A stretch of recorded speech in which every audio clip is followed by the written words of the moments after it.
image or the link to the article you're reading, it saves it as a note in Google Keep. So it's really good for saving things for later. Do that often. So again, you can also, using the mobile app allows you to save those pictures.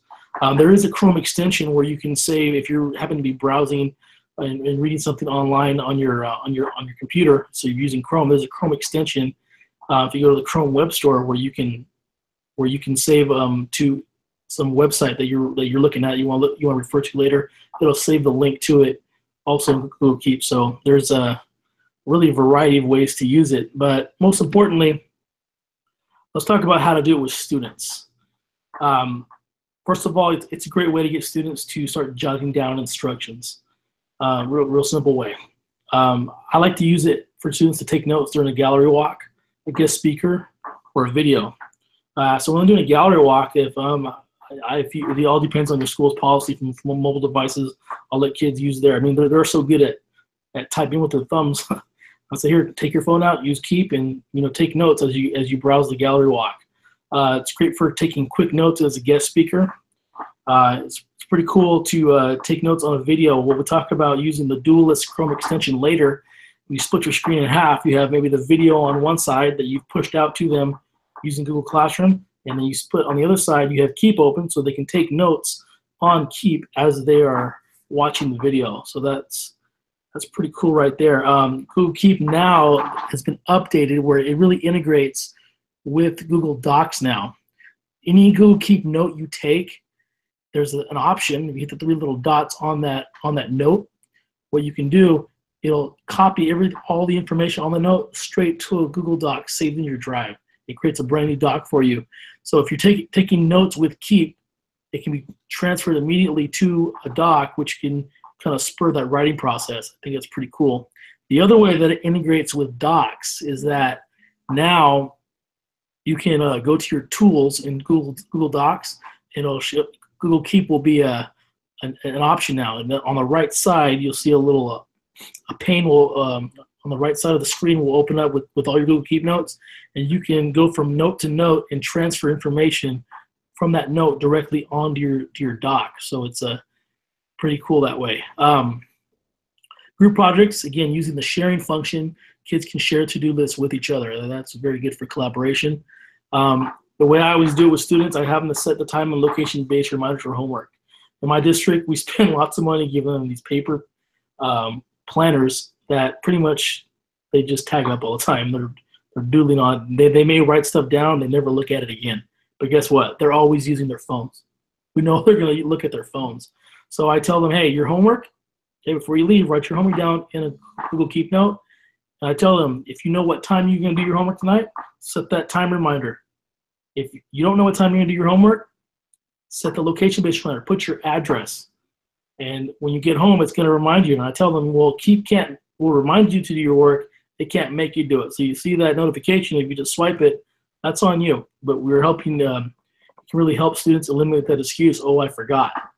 I work with middle school and high school kids, and it's surprisingly enough, and pretty funny that many of them don't know their address. So the location-based reminders could be problematic. So I tell them, well, all right, you don't know your address, that's fine. Well, where do you live next to? One kid told me the first time I did this, he says, well, I live by McDonald's. I'm like, well, put McDonald's in there. So at least when you walk by, you drive by it, your phone's gonna remind you of your homework pretty close to home. So always ways around it. And again, for kids, color coding is always a great idea. So Keep can be used with students. It's a very underutilized and unknown app. So again, I encourage you to give it a try. So I can sit here and talk all day, but let's go ahead and kind of decompress for a second. Any comments or questions for Google Keep? Anyone want to share anything else that maybe I missed, or anything you'd like me to go over again? I had to step out for a minute, Adam. A Wi-Fi crash. Lucky, yay. Anyway, I don't know if I heard you say this or if it wasn't there, but someone had showed me how you can put a rubric into Google Keep and then transfer it into Docs. Was that something that you talked about? Yes, you can. Yes, that's a very good idea. You can on the tools for docs, you click on the Google Keep option. It opens up on the right side, and right there it shows you all of your notes, and you can pull those notes one by one, as many as you like or as little as you like, onto your doc. So I've seen a really cool way to give feedback to students. I forget the name of the person, it's on the tip of my tongue, who found a way to put emojis on different notes. So when they're reading students' work that they've shared with them, if they see parts that they really like, instead of just writing a comment, they'll put an emoji that kind of represents what they did, and you can pull it straight from Keep right there. I think it's really cool. Yeah, you can do the same thing with a rubric. So yeah, that's a good question. Any other questions before I move forward? Okay, so you said that the Keep reminders, so when you put your Keep reminders, they show up on Google Calendar, right? You know what? I'm not certain if they do. I mean, I set reminders all the time, and I get the reminder shows up on my phone as a notification. I don't really see them on my calendars. You can do that with the Google Tasks in Gmail. So if you're looking at your Gmail page and you just click up there where it says Mail, it gives you the options for Mail, Contacts, and Tasks.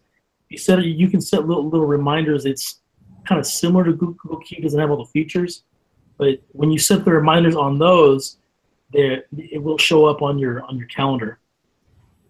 So, okay, I think that's a good tip. We're going to do like a freshman tech camp, and I want to try and give them some tips like that. Yeah, there's some similarities between Keep and Tasks. I use both of them. I like having Tasks open because I have Gmail open all the time. It's good to have it at a glance. I usually keep like my things to do over there because I can just glance at Gmail. It's sitting right there for me. Keep is when I'm trying to saving information that I pulled off the internet, if I want to make a list that I want to remember later. That's where Keep would join in. Yeah, it's a good question. They're both very useful. So Keep kind of is working for you like Pocket. Yes. That app, yes. Pocket, I remember loading it up, but I never actually used it. So maybe I use that instead. Keep instead. Because Pocket, it's good for saving the stuff that you pull off the internet. It works that way as well. Okay. All right. Thanks. Oh, all right. So go ahead and continue here. Oh, it doesn't want to cooperate. Come on. There we go. All right. So another part of Google Keep that people don't forget is using the OCR technology. This is really cool. Using the mobile app to take a picture of some kind of printed text, and it'll take that text and put it onto a note for you, and then you can manipulate the text from there. So there's like this big quote or even a paragraph that you see printed on a wall somewhere. Take a picture of it with Keep, and it gives you that text. So you see the example over here on the bottom right in the image on this slide. I took a picture of this little flyer that I had made, and if you see below it on the note, it took the actual text from the paragraph you see there, and now it's editable. I think that's a really cool thing. That's really good for a gallery walk with students. I've done it when I've been in PD before. I've been in sessions at conferences, and we're doing gallery walks, and they have these graphics up there, and I'll take a picture to Keep, and now that text becomes mine. I don't have to sit there and stare at it, copy it down. It's right there for me. So that's a very not very common feature of Keep that people really realize, but it's a pretty cool function. So now we'll going over taking notes with Google Docs. Really, I'm not going to get into real strategies about the note taking with Docs, but I think one of the most important things that students need to understand about taking notes digitally is how to organize them. I tell this story all the time. Is organizing your drive. This might be just as much about Drive as it is Docs, but as far as taking like serious notes where I want them saved, Docs is where it's at. Again, you can start the notes on Keep, and it translates straight over to Doc. That's very handy. But naming conventions is something that students, especially if you're going to start a freshman tech camp, this is a tech boot camp. This is the thing I tell my freshmen every year. You need to really improve your naming conventions. Because I've seen them over the years. I look at their drive and I see nothing but untitled document, untitled document. They can't find it. I tell them a story of my old college roommate who didn't do a very good job of naming his files, and he had a deadline at midnight on a Thursday night, and he uploaded the wrong file, and he thought he turned his work in. He shows the class the next day, and the professor says, "Hey, you gave me the wrong one." He's like, "Well, okay, my bad. I put the wrong by accident. I got the name wrong." And he says, "I'll go fix it." The professor's like, "No, you failed because you missed my deadline. That was it." I wouldn't advocate that for our students, but that's the reality of some colleges there. And naming conventions is huge. So I have two examples of kind of how I like to organize. I teach students to organize their notes. Again, whatever works for you, or actually whatever works for a student. If they have the way that works for them, have them go for it. But always really hammer it home in the beginning of the year about naming conventions. Like I can't stress that enough. In our district, Avid is huge. Any Avid people out there? Yes, no, maybe. Well, Avid's huge. It's pretty big in our district. We are a national demonstration school for Avid. You know anything about Avid? Cornell Notes is their go-to thing. So if you're into Avid, I have a link there to a Cornell Notes template on Google Docs. So Avid's very paper-centric. But if you have to worry about those Avid teachers who want kids taking their notes with Cornell Notes, that link there will take you to a Cornell Notes template so they can take Cornell Notes digitally. So it's pretty cool. This works with Google Classroom. If you save that template, you can then stick it on your About tab of Google Classroom, so kids can always go back to it and make a copy of it every time they need to use it, and take their Cornell Notes digitally. So here's an idea that I have for taking student notes with using a kind of an app smash here with Docs and Classroom. So when I was in the classroom full time, student note taking was part of their grade. For me, it was a method of proving that they've done the reading. So this app smash is kind of combining Docs and Classroom. So if I know I wanted to take some notes on an article or a section out of a book, I'm going to kind of try to remove as many hurdles as possible for the students. I'm going to say, here you go. I create a blank Google Doc and I title it, and I make it and I add it to an assignment in Google Classroom, and I make sure that and I attach it to the assignment, and I make a copy for each student. So it's pretty much I've handed them their own paper to take notes on. It has their name on it already. It's pretty cool. Then I attach the link to the video or the article, the document I want them to read or view. And once they're ready to start taking notes, they open their version of my document. And when they're done, they can simply hit turn in. It's up there at the top of the page when you distribute it, the doc, using Google Classroom. So the cool thing is that all their notes are now organized automatically by Google Classroom. Classroom it's not an LMS. It's, as I've been told before, I believe it was Alice Keeler said that it's the greatest file management system we've ever seen, and she's absolutely right. So pretty much it organizes it for us. It organizes it for me to view their notes, and it organizes it in their drive for themselves so they can't even lose it. So I've always had the trouble of kids over the years losing their notes. Well, this kind of completely eliminates that.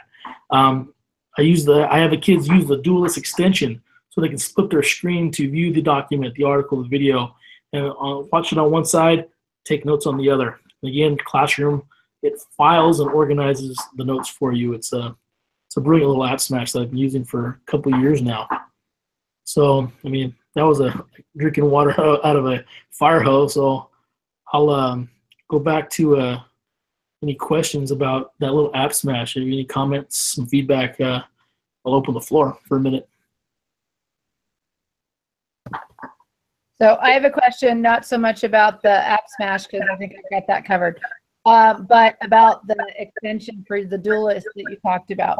How is that different than just the scissors and glue extensions? Thing is, with tab scissors and tab glue, you have two separate extensions. Okay. Duelist, it's both of those in one. Okay. So it's and it puts it everything back together. Sorry, it keeps cutting out. Thing about with Duelist, you can then you can split your screen at different ratios. You can go from, I think it goes from 3 to 7, 4 to 6, or 5 to 5, so it's equal. So that really helps. Oh, perfect. So yeah, I remember over the years, in the beginning when I got into this business, I would use tab scissors and tab glue, and then I just kind of stumbled upon Duelist, and I haven't gone back. It's been running with it ever since. So I'm the Google Apps admin for our domain. So I push that out to all student accounts. So when they log into Chrome, they all have it. So it's pretty good. So I don't know how the settings are in your district, but I would definitely find who's ever in charge of your domain to push out that extension. Very useful. Yeah, I was going to ask you if that's do y'all do privacy terms, blah blah? Do you vet your extensions and apps? Because that looks like a good one. Yeah, I'm in charge of that, and yeah, pretty much my district has trusted me with that. So I decide which apps. I ask teachers. The cool thing about the Google Apps domain, if there's a teacher that wants their students doing something specific that no one else is doing, I can group them all in one group and really customize their Chrome experience. I can push certain apps and extensions to them. So again, a lot of times with Google Apps, it's an IT person who's in charge of it. Right. And the trick, in my experience with IT guys, bring them donuts. They usually. But I mean, you've vetted that, and so it's okay to use for the student, kind of a thing. Yeah. Okay, fantastic, love it. All right, good questions. Let's get through this here. The internet will cooperate. So, down to my favorite part of this session is Doc Hub. Doc Hub is something that I kind of came across.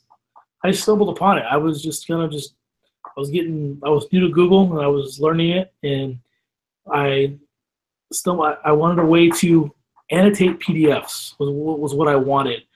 I really wanted to, again, this whole session is about ditching that copier. I was tired of making copies. I wasted so much time over the years at that copy machine, fighting just to get on it, and then you get there and the toner's out, and then you're just frustrated, and it really just takes the joy out of teaching. And I spent so much time dealing with the copier, I lost so much valuable time where I could have been designing these innovative, creative learning experiences for students. And once I learned how to really ditch that copier, and Doc Hub was one of my first tools that really helped me cut the cord from that copier, my lesson design just took off because it saved me so much time.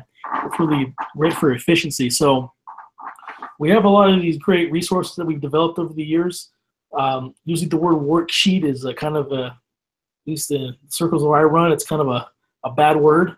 I wouldn't say that about all worksheets. We have some pretty good graphic organizers, some ones that really are designed to really get kids collaborating and thinking. So I would say take those really good worksheets and those graphic organizers, those thinking maps that you have, scan them, make them a PDF, and you don't have to spend time at the copier anymore. You can use Google Classroom and send it out to them. It's real simple. Pretty much Doc Hub is a Chrome app that allows you to annotate, type, draw on, etc. PDF files. These edits can be saved to Google Drive and submitted through Google Classroom. So as a history teacher, one of our big things we've done in my district is called the DBQs, the document-based questions. So we have these primary sources, these 10 to 12 page packets with different primary sources throughout history that kids are going to read, they're going to analyze it. Making copies of that for 180 kids was not a very fun experience. So when I became a tech coach, I took those packets and I scanned them. So I had the digital copy of all of them. And I shared them with all the social studies colleagues of mine. And I showed them that you can, when you want to assign this packet, it's sent out through Google Classroom. All they need is viewing permissions, and what they do when they click on the file, the PDF file for this packet, up there, if you look right about here, it says open with when they're looking at it. If they open with Doc Hub, then it opens it up in Doc Hub, and they have all these different tools where they can begin to they can draw on it, they can type text into it, They can put stickers and stamps on there. You can even sign. There's even a place where you can save your signature and you can sign documents digitally. There's all these different tools that you can use. You can highlight. That's a really cool one too. And another way, it's excuse me, I'm indigestion here. And it's totally changed the way that I taught history. I had when I was giving up those 10 to 12 page DBQ packets, the next day, oh, Mr. Juarez, I lost mine. Well, now they lose it. It saved me so much hassle. Again, you can use the Duelist extension as another way of, there's a lot of ways for them to read and take notes. So if you want them to take notes on the primary source first, they can take notes on a Google Keep or Google Docs while they're looking at this PDF file. So it's yeah, I could talk here all day about it. But on this slide, and I will share with you the link to this slide deck at the end, where it says right there the edits can be saved to Drive and submitted through Classroom. I have a YouTube example that shows you exactly how to do this. So if you don't, I'm not showing you how to do this in this presentation right now for time constraints, but you click on there. I have a screencast that takes you step by step on how to open a PDF with through Google Drive, open it with DocHub, and I show you the various tools and how they can turn in their edited version of your PDF through Google Classroom. It's really cool. So Adam, yes, saves the PDF with their notes on it, right? Yes. So they can mark the text all they want. They highlight it, they draw all over it, and DocHub saves their own copy of it. Their edited version goes into their drive, which then they can turn into you through Google Classroom. So your original is not going to be messed up at all. Okay, and then they can always refer to the original if they. Yeah. So the cool thing is when if they, let's say they're working on it for a little bit, and then they come back the next day to start it again. When they reopen it the second day, they have the option. They can continue from where they left off, or they can start all brand new. That was going to be my next question. So yeah, it's pretty cool. And again, this is just a free version. Does all that stuff. I actually, for myself personally, I use the paid version. It's like $6 a month, and it gives you a few more options that you can't get with the free. But the free version is pretty much everything you would need with students. So, it looks like Corey's here. What's up, Corey? Showing that thug life, Corey. What's up, Adam? How you doing? Good. How are you? Good, man. How's the weather down there in Simi Valley? I'm actually in Camarillo, so it's a little cooler here. Ask Diane about Simi. Oh yeah. So it's 108 here in the Central Valley. So. Oh yeah. No, we're better off. Simi's between you two. Yeah. So yeah, it's a long way for me, but yeah, I was. There's my video. There's me. Yeah, there's Corey. It's kind of a half-faced Corey as usual. Yep. That's her signature there. All right. Well, good to see Corey's here. I'm glad you guys have better weather than me. So let's move on to Note Anywhere. This is a really cool little tool here. Note Anywhere, as you can see in the screenshot I have on there, it simply allows you to take notes on any web page in any position on the page. When you open it again, your notes are loaded automatically where you left them. If you look at the screenshot right about here, this is the extension right there, and whatever website I go to, however many notes I left there, it puts the number. So it kind of reminds you how many notes you left on that page, and it's only visible to you. When I teach it to students, they ask me, well, can people see it? Like, no. As long as you're logged into Chrome, you're the only one that can see these notes. So it's just a simple little tool here, but very useful. I used it when I did my master's. When they gave me these big, long online articles to read, I would put my notes all over it, the same way you may do it when you're putting sticky notes in a book or a packet someone has given to you. So it's a cool little tool that I discovered not too long ago, and it did help me with my master's, and our students out here in Arosi really have taken a liking to it. So with Note Anywhere, anyone see some value in that? Am I the only one? Yeah, I could totally see that using that for our Genius Hour project, where they can write the note directly on that website, so that they can go back and see what they had to say when they're confused about their own notes later. Yeah, it's Like it's real simple. A Digo Go kind ahead. of thing, too. It's kind of like Digo, right? Yeah. Okay. I'm sorry, you keep breaking up. It's probably just me. My Wi-Fi has been a twilight zone today, so. I hopefully just you wonder guys how can- it compared to Digo. Oh, okay. I've heard. I never used it, but I've heard of it. Okay. Let's see here. So, we're gonna get. I'm gonna kind of wrap things up here in a minute, but again, these are the main takeaways here from this as we review Google Keep. Just a quick way to take quick notes, some lists and reminders that can be then pushed over into Google Docs to really kind of jumpstart the writing process. That's the way I kind of sell it to my staff, is that it's a great way to jumpstart that writing process. You take the notes quickly on Keep, push it to Docs so they can start manipulating those notes and turn it into writing. Google Docs, for me, the most important thing is naming conventions. Students really need to improve that, and at least in my experience. And going back from from Docs to Keep, you can now access Keep through Google Docs using the tool drop-down menu.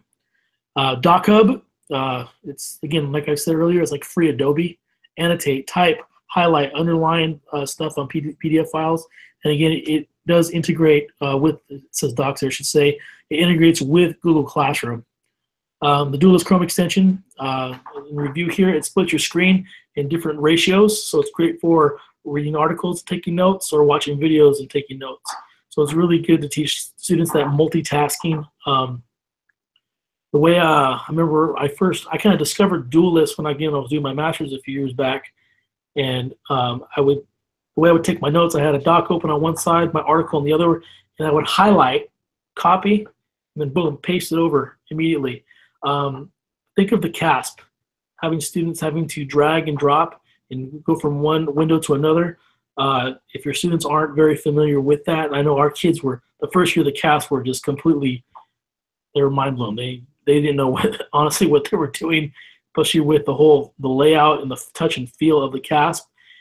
Year two, I pushed out the Duelist Chrome extension, and just the exposure to that, having split windows like that, and manipulating text and information from one window to another, our scores didn't jump up dramatically, but our kids were much more comfortable with the feel and the layout of the CASP.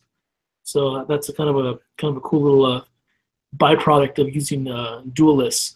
And then lastly, their Note Anywhere, again, adds sticky notes to your websites, and they remain whenever you return to that website. And again, it's only visible to you. So I'm going to go back to the first slide. And if you go to this short URL, it's the goo.gl/2vppsz. It is case sensitive. That will take you back to the slide deck, and you can access it whenever. That takes you right to the actual page on my website. You can always find my website at techcoachwadas.com. If you click on sessions and you find the one for EdChange Global 2017, you'll see all my sessions all on one page. So you'll always have access to this. And again, probably the fastest way, the best way to get a hold of me, and Diane sure knows this, Corey does too, Twitter. I'm very quick to answer on Twitter. Here's my email address. I'll kind of go back and just kind of tie this all together. The Dislike Copier, I've done this this session or versions of it for a little over a year. And the whole idea is to kind of get your feet wet with going digital and really learning to take those first steps toward digital note taking. But again, just going digital is not the end game. Because if you're just going digital, doing what you did with paper just to do it digital, you haven't really changed anything. But it's going digital will improve your efficiency, which will allow you to then give you more time to design those empowering and innovative lessons and learning experiences for students. That's the end game. Dislike Copier is just kind of help you take that first step. So I'll kind of leave you with this. I've talked about this here by standing on the shoulders of giants. One of the giants whose shoulders I've stood firmly on for years is a friend of mine. He's pretty big in our business here, John Carippo.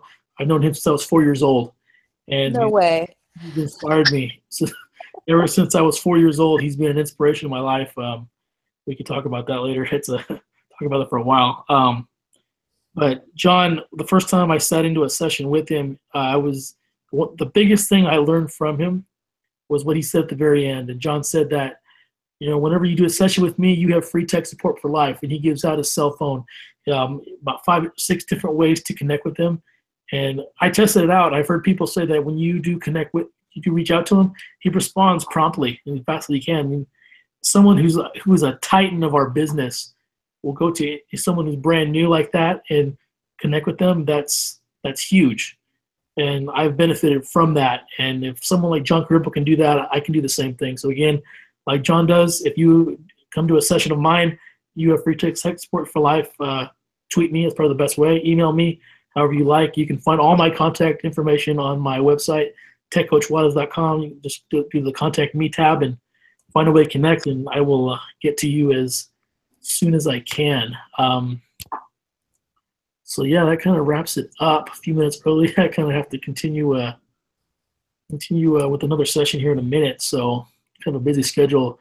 Funny thing is about this whole conference here. Normally when I apply for conferences, I'll put 3 or 4 in. Hopefully I'll get one. Then I got all of them accepted. So my next 24 hours is pretty busy. So, but I'm up for the challenge, and yes, it's been great. So if you guys have any other last minute questions, we have a few minutes if you want to go ahead and pick my brain or give me some feedback. Just on the Doc Hub. Okay, so I was looking and there's nothing on like extensions. So I'm assuming that when you open it in Google Drive, I think you said you can open it with Doc Hub. Does that mean you have to have Doc Hub open, or how does that work? No, you open up the PDF file in Drive, and it gives you the kind of the preview where you can look at the file. Right. And at the very top of the page, you'll say Open With, and Okay. choose Doc Hub from there. If you don't have Doc Hub connected to your account, when you open up the Open With, it'll say Connect more apps. Go there and you just browse through there and just do a search for Doc Hub, and then it connects Doc Hub. You'll have to allow permissions for Doc Hub to access your Drive, and then you have it connected forever, and then you can open up any PDF with Doc Hub. You can even, so as long as you signed in with Google Drive or your Google account, you're fine. yes. Perfect. You can even set Doc Hub to be your default PDF reader as well. So you just double click on it and go straight to Doc Hub. I've done that with my accounts before. Good. Is it more reliable than Cami? I wasn't liking Cami, even though that was recommended to me. Yeah, I prefer it to Cami. I think it has more features. So yeah, if you ask me, I mean, both work. Cami does work. It's functional, but if you ask me, Doc Hub is the way to go. Perfect. Thank you. Thanks for showing up, and I'll be back here in about 5 minutes. Me and Catherine doing our Twitterize the Classroom. So if you got time, join us then. All right. Thanks, Adam. Bye. Bye, Adam. Bye. Thank you. Thanks, Corey. Thanks, Erica.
this.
Get this information out as well. So, hello from Japan, Dr. Holmes. All right, party time. All right, let's see. All right, hello. Can everyone hear us? You guys hear us? Yes, no? Give us a thumbs up if you can hear us. We're going to open the chat here. All right, we got a thumbs up. Yes, perfect. All right. There's Corey. I'm back. Excellent. I can still. Oh, there's the half face. There it is. That's better. I gotta put the computer in the right spot. All right, Kat. so let's go ahead. Hello, good to see you. Good to see everyone that's here. So welcome. Thanks for showing up on a Friday night. Yeah. You know, you can't beat a Friday night. You know, doing some tech PD, man. That's the way to go. So, yeah, I'm Adam. This is Catherine, and we're going to talk about Twitterizing your classroom. So, there's no further ado. I'm going to go ahead and share my screen, and we're going to go ahead and get this party started. Okay. All right, take a second. We'll make it work. All right. So first, this is the session resources, so you can feel free to check this out and look at it now or later. Yeah. So if you want to, you know, I'll come back just at the very end, but if you want to kind of jot that down real quick, that short URL. Oh, I'll put that in the chat here. Catherine's going to put it in the chat. Oh, this is on the live chat on the. Yeah. So you can see it. Well, at least the live chat on the YouTube. On those who are watching. So if you're Correct. joined in, I'll come back to the email and write this down. It's so the g.gl/2vppsv. I'm sorry, SZ. Go there and you can have this this resource here. Give you access to this slide deck, so you can refer back to it. Or instead of writing it down, you could take a screenshot. Yeah, Or take a picture. or you can Use scan tech. the QR code with your phone. I mean, That's right. We're kind of Just saying. geeks. We would probably prefer that, but you know, Yep. you know, we're giving you options. We're giving you voice and choice, and that's just how we roll. That's right. So, no further ado, this is called Twitterize Your Classroom. That's right. My name is Catherine Goyette. I am an EdTech integration consultant in Central California. We are both in the rural Central Valley. And this is Adam, and we actually met on Twitter before meeting IRL in real life. Yeah, and actually you know what, our IRL anniversary just passed. That's true. That is So true. we'll talk about that later. Anyways, so again, I'm Adam. I'm Adam Juarez, Tech Integration Coach for the Cutler-Rosie Joint Unified School District out here in Central California. If you don't know where that's at, about halfway between Fresno and Visalia, right there at the, I call it the toe hills. We're not in the foothills, but right there by the foothills, just in the shadow of the giant sequoias. That's where we live. It's very rural, so if you're not from California, this is not the California you see on TV. This is farms. Honestly, if you were dropped out of an airplane into this to where I work, you'd think you're in the Midwest somewhere. So yeah, that's where there's no beaches or big cities and palm trees here.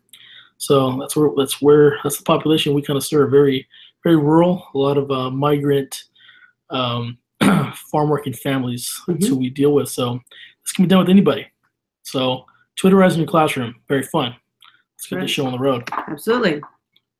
So go ahead and share your learning if you are on social media. And if you are not quite yet on Twitter, I'll be honest, I kept being told that you're not on Twitter, you're not on Twitter. I've only been on Twitter for about 2 years, and I felt like it was this big cult that and I didn't really understand why. No one ever explained to me step by step, this is how Twitter can serve you and your students. So that's why we really feel passionate about this topic and making sure that it's more than just this thing that everyone talks about and says, it's amazing. So go ahead and share your learnings, though, on any social media of your choice. EdChange Global, Adacat, that's play on our names. And then CB Tech Talk is our Twitter, our hashtag that we created that we'll talk about a little bit later. And then those are our Twitter handles. All right. So what can you expect from this session? So let's see. We'll talk about the effectiveness of Twitter, how you can use it to effectively grow your PLN, your personal learning network.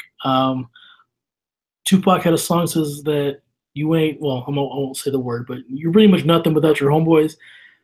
Twitter's kind of like that, because as a professional educator now, I am nothing without my PLN, without my peeps out there in the Twitter sphere, people that I bounce ideas off all the time, people that give me feedback, people I learn from. my learning curve when it comes to my job has grown tremendously since I started growing my PLN. I follow over 3,000 people on Twitter just for my educator account. I have about a similar amount of followers, so people I follow, people follow me back. It's just that constant exchange of ideas that keeps me fresh and up to date. It allows you to personalize your PD. I don't think I've honestly, and I'm not trying to throw any of my old admin under the bus, but I could not stand the PD that we were kind of force fed from when I was in the classroom all the time. Once I went on Twitter, now I go and get the PD for myself. I personalize it, what I want, when I want, on my time, and it really has really improved my craft. And we're going to talk to you a little bit about how the chats is really how we started to do that, to learn on Twitter. And so we're going to talk about how to join a chat and what some different resources for finding the chats that are most appropriate for you. And then we'll also talk about student use for using Twitter in and out of the classroom, but also if you have Twitter blocked in your district, for example, we have alternatives for you as well that mimic the Twitter platform. So let me double check and make sure that we're still broadcasting here. Yep, we're screen sharing. I just want to make sure that there've been no glitches in that. So we'll get back to that. So this is yours right here. All right. So, well, we always want to start with the why, but to be honest, I've now been changing that a bit to starting with the who. So who is this about? This is actually about you. This is about PD on your terms, on your time, at your locale. And so with Twitter, really, it's about making sure that PD is personalized for what you need. We're going to show you how to use hashtags to find resources based on what you need, so that everything that you're learning is customized to your specific situation. So this is Twitter really going to help you increase engagement with your students, because number one, you lean on your PLN to learn some engagement strategies, what's worked, what doesn't work for people, across the country and the world. But again, I'll talk about later ways that you can use Twitter with your kids in your classroom, and the engagement really goes through the roof when I start using the Twitter with my students. And it's a great 21st century skill, teaching kids how to use social media responsibly. Because we've heard recently about kids losing their acceptance to college because of their negative digital footprint.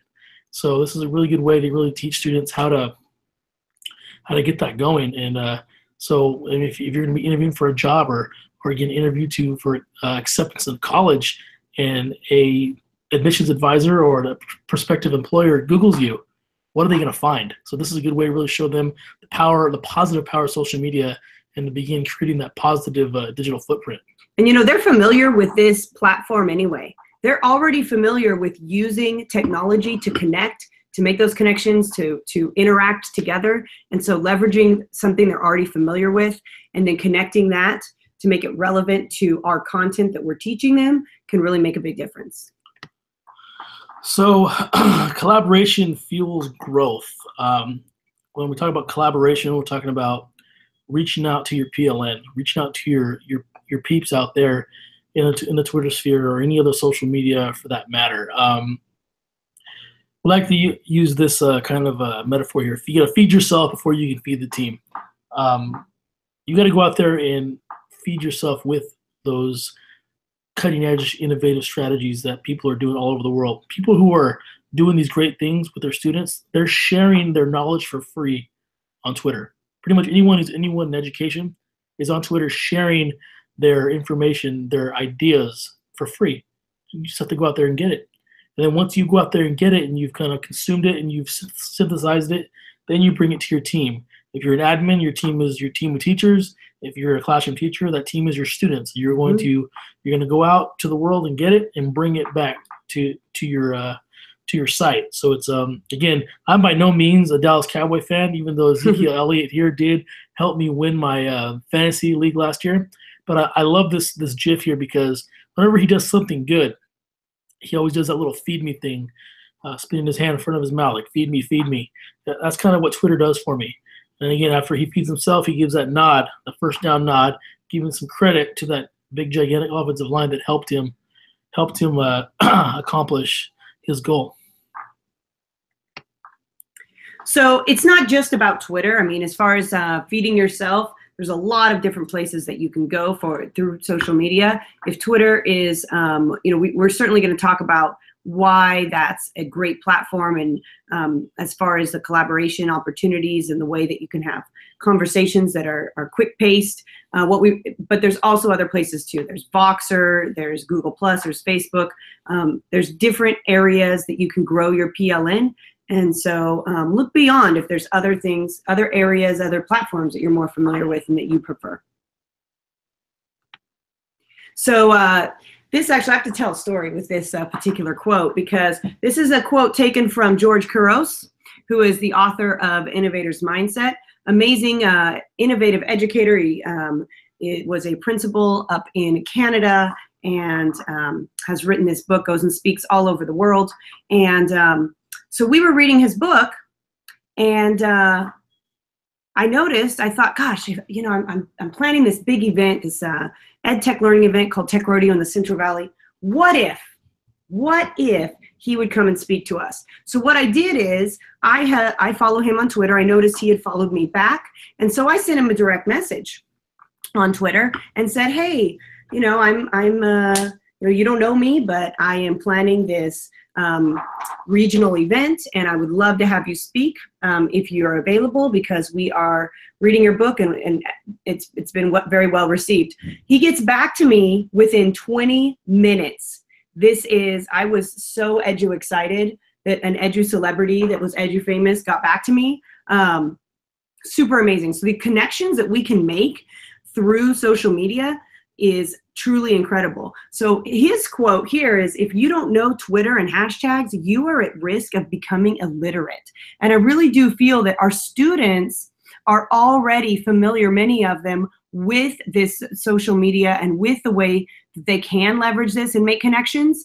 And so we can take that ourselves and we can start doing things that are similar. So with hashtags, and this is kind of harsh. I mean, he says you could become illiterate if you don't know these things. A little bit harsh, but to be honest, that's the way that not just the future, but that's the now. That's the now. You look on any news channel or football game or whatever it happens to be, they've got a hashtag. If you don't know what a hashtag is, you are missing out. You're missing out.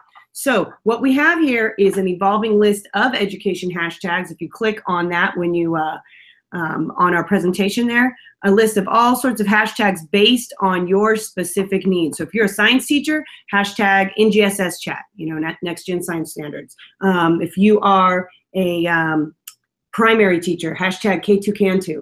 All sorts of different hashtags to meet your needs. And what it's going to do is help you to narrow your search and find exactly what you're looking for, because Twitter has so much information. That's what happened with me. When I first started looking at Twitter, I didn't know where to go. I didn't know how to find anything. It's like drinking water out of a fire hose for the most part. And your hashtags are kind of like labels that help you really filter your searches. So, I mean, if you're following thousands of people like both Catherine and I do, I mean, your Twitter feed is moving 100 miles an hour. So if you know how to really search the hashtags, it focuses to your search onto what you were looking for. So it's a powerful little tool, and it was actually it was not even invented by Twitter, but by users on Twitter. And it's a cool little story. You might want to go ahead and Google that story, how the hashtag was invented. And now Instagram, Facebook have jumped on the bandwagon. And so, yeah, it's pretty cool. So here we have a crowdsourced list of Twitter resources. We have Margaret Sisler from Virginia. That's right. She crowdsourced this Google Sheet here, this big old spreadsheet. Started, I think it was back in January or February. She tweeted out, hey, here's this sheet. Go ahead and add people that you suggested we should follow for all these different categories. Just put them in the correct column. And so we go in there, and if you want to learn about how to transform teaching, it gives you a list right here of people that you should follow. But this list has probably grown tremendously in the last few months. So it's much longer than what you see here. Since we screenshotted this, If you're a librarian, here's some people you should be looking at. If you're an admin or whatever, go here and just look through that list, and you can find people who are on Twitter sharing their knowledge for free. These are the people that you should be following. So if you click on the link over here, right about here, it'll take you right to this, and you can add your own stuff to it, or you can just go ahead and find the people that you'd like to follow. And just to be, for those of you that are new to Twitter, so we talked about hashtags. If you're going to follow someone, someone has what's called a Twitter handle, and that starts with the @ symbol. So @ G Coros, or @ Tech Coach Juarez would be the actual name, kind of like an address for that particular person. So yeah, if the more people that you follow that are interested in things you're interested in, then your Twitter feed will be customized to what you're actually looking for. Yeah, so just quick review there. The @ symbol is individual people. Mm-hmm. The hashtag is topics and ideas. Mm-hmm. All right. Chats are really, well, we essentially, Adam and I essentially met on a chat, and we've met many people, such as Corey Orlando, that's on this hangout with us right now. But we've met many people, amazing people on chats. And so essentially, and we'll talk a little bit about chats later and the format of a Twitter chat, but this is a list that shows, this is how I started. I found this I just Googled like education Twitter chats, and this showed up. And so if it'd be, whatever evening it happened to be, and I would just look according to my time zone and find some chats and join in. And that's really where you can start to make connections to not only learn and get a lot of resources. They move very quickly, but you can always go back with that hashtag, and then you can research those resources that you are most interested in. Yeah, this right, you see here's a screenshot, and it's actually if you go to my website and get this copy of this presentation, you click anywhere on this actual screenshot here, and it's a link to the actual education chat calendar, which is a free Google Calendar that you can add any of these events to your calendar and know when these chats are. When I first got started in this game a few years back, I went on this calendar, and for example, my daughters were attending Catholic school, so I added this right here, the Catholic Ed Chat, to my calendar. So I knew if I was up early on Saturday morning, I could jump in and chime in and see what these Catholic educators were talking about. So you go through any day of the week, and you can see dozens of chats. Certainly, usually Mondays through Thursdays is right. Sunday evening through Thursday evening is when you're going to see the most amount of chats out there. You go on there, and you can.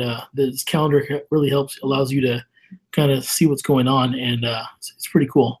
So when you think about how much we've learned via chats from others, from each other, from that format, that's why we really feel that this is, as well as this being relevant to kids because they are familiar with the social media, I think it's also that kind of is what drove us to start implementing a lot of these chats in the classroom as well, which we'll talk about in a bit.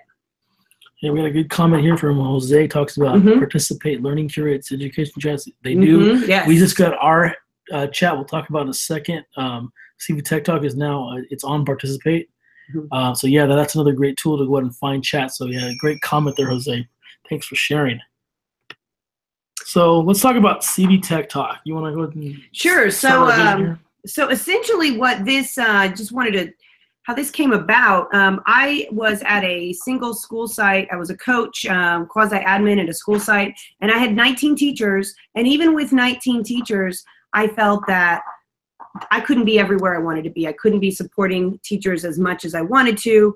I wanted to be in all classrooms all the time, and I just couldn't. So I really found that collaboration was the way to affect change and to have people learn from each other. Not only that, but the room is always smarter than the individual in the room, but let's break down those walls of rooms and really collaborate across the area. So what happened then, I got a job at the county level, and I thought, wow, I just went from 19 teachers to 232 schools. How am I going to make a difference? And I know that that's through collaboration. So I reached out to the tech leads in the area, Adam being one of them, and I said, yeah, this is my vision. I want to facilitate collaboration, and I'm trying to figure out the best way to do it. He says, why don't you start a Twitter chat? And I said, hey, that's a great idea. So we co-moderate this Twitter chat, And it started as a Twitter chat back in September.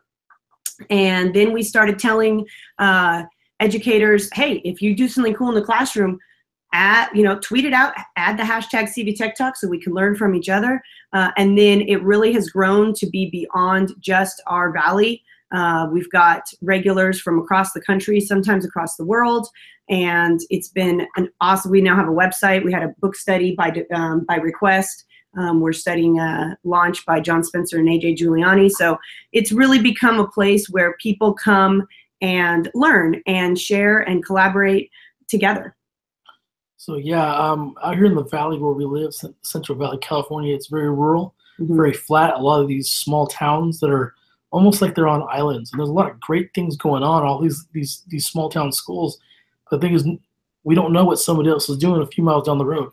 So we kind of built CV Tech Talk to be kind of to kind of bridge the gap amongst all these rural schools and places here in the valley, and it's taken off a lot more than we ever expected.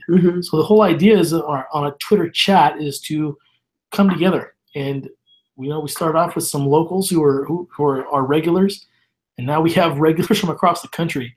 The CV and CV Tech Talk stands for the Central Valley, but we have regulars from Chicago, Wyoming, Alaska.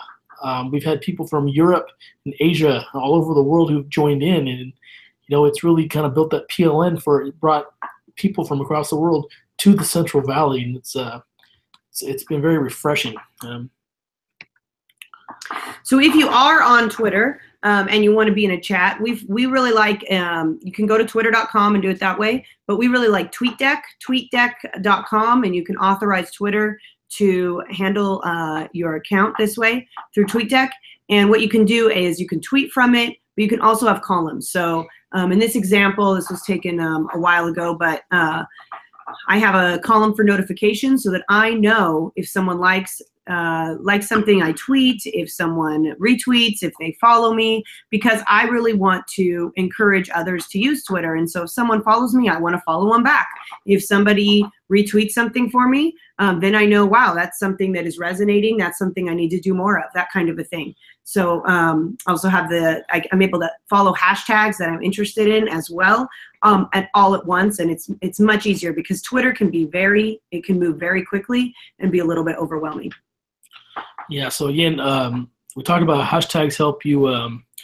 It helps you kind of filter your searching. TweetDeck takes it to a whole new level because now you can put different columns with different hashtags, so you can see things side by side.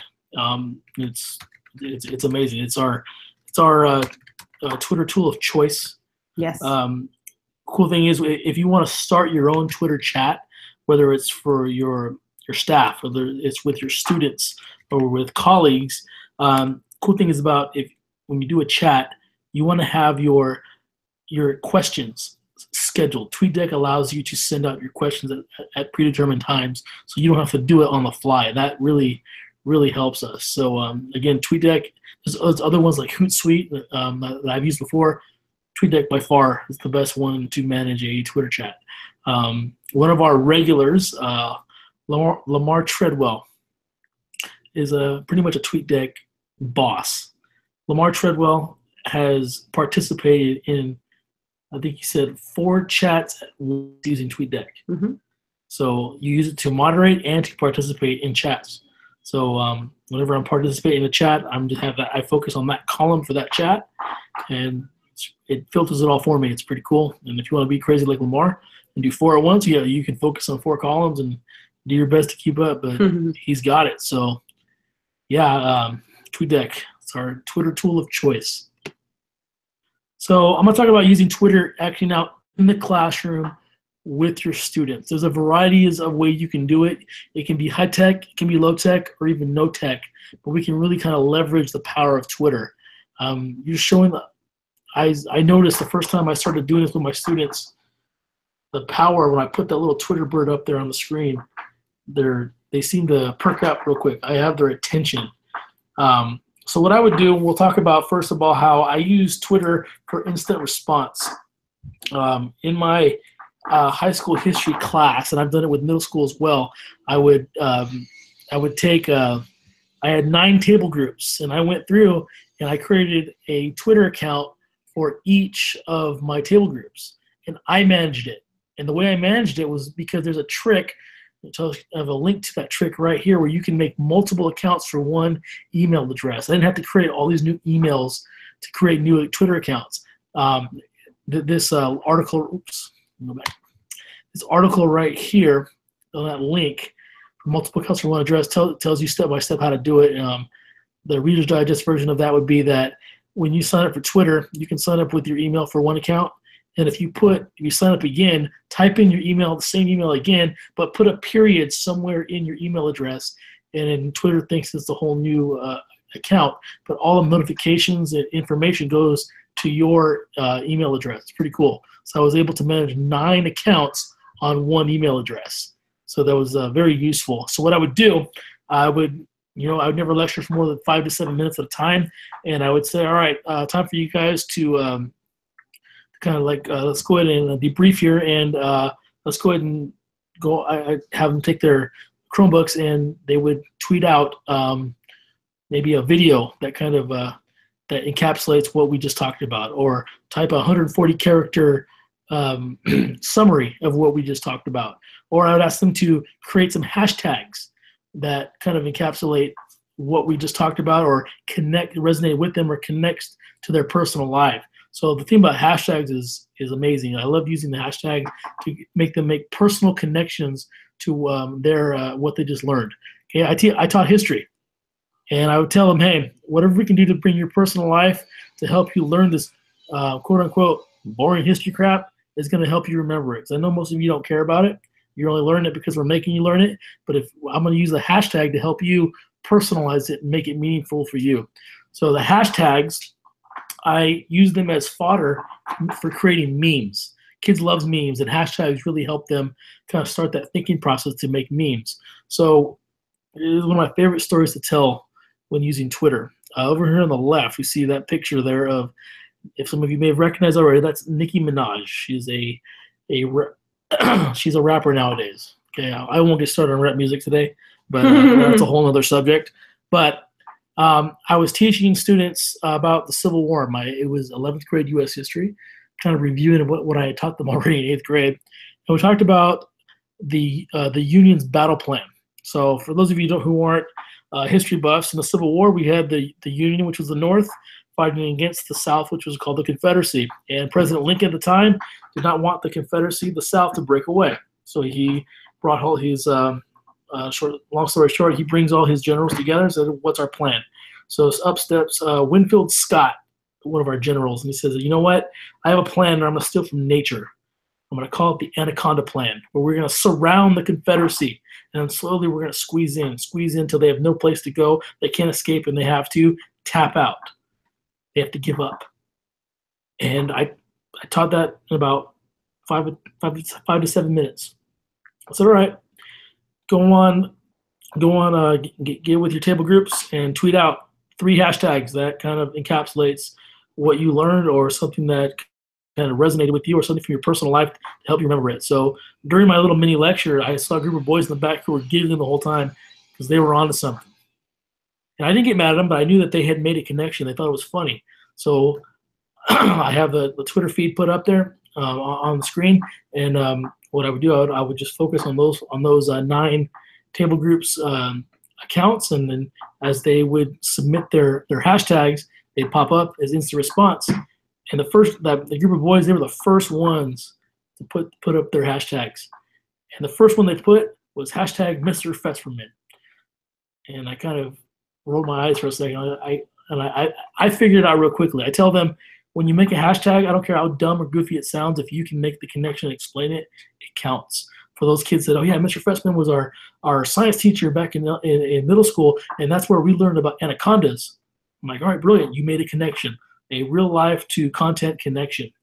Then the second one was hashtag UFC. So those boys were fans of Ultimate Fighting, and one of the ways that they explained to the class, one way you can win a fight in the UFC is to make your opponent tap out. That was the whole point of Winfield Scott's Anaconda Plan. But the third hashtag was the one that really got me. They go, hashtag Nicki Minaj. So I'm looking at them all cross-eyed, like, what? Nicki Minaj? What is this this chick rapper have to do with? I go, you have to explain it to me. I don't get it. And a whole bunch of kids in the class didn't get it either. So one kid got up real goofy with a smile. He started singing Nicki Minaj's Anaconda song. I'm like, boom, mic drop. You guys win right there. Boom. You guys just made a connection from pop music today to the Civil War. So I used that to make this meme that you see here on the screen. So about a week later, we were reviewing for the test. And what I would do whenever we review for the test, I didn't put a bunch of bullets on a PowerPoint. I would create memes based on the student hashtags. That's the one that I made. I put this. I flashed up this meme, and within 10 seconds, every kid in the room remembered.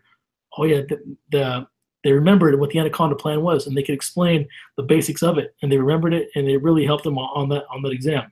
So again, using the hashtag just really helps students make that personal life to content connection that I had never seen before. I'll stop pontificating here, but we have polling is a great way to for using Twitter. It's another way I've done it. I do it for after hours review. So I know my kids are on their phones all the time, and I know they're going to be checking Twitter, so they might as well be learning history while they're there. So I would post, throughout the evening after work, different things that we talked about in class that day. I even give them as part of the grade. They'd interact with me on Twitter. If I posed a question online or on Twitter, if they would respond to it in the evening, they'd get points toward their grade. So again, these are just some examples of ways that I've used it with students in class.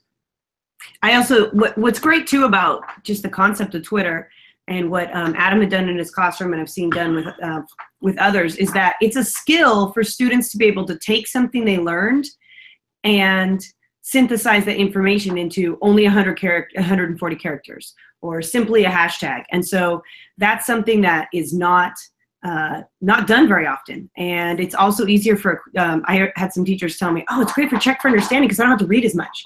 Yeah. It's just 140 characters.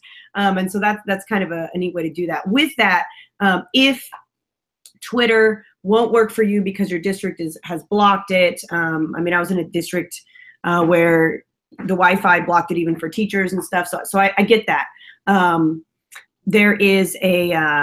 There's a website called CELY. It's CEL.ly. We found out about that from Joe Marquez, who's a great educator here in the Central Valley. So it's CEL.ly. I'll go ahead and put that in the comments on the live chat as well. But check that out because it mimics Twitter, and so but it's safe. So it's not public. You create a cell, and anybody can go in there and create these messages and things. And so that it's a great way to go. I've also seen teachers do similar things with the Google Classroom stream. Sometimes they don't like that because it'll get a little bit messy and hard to find things. Edmodo you could use.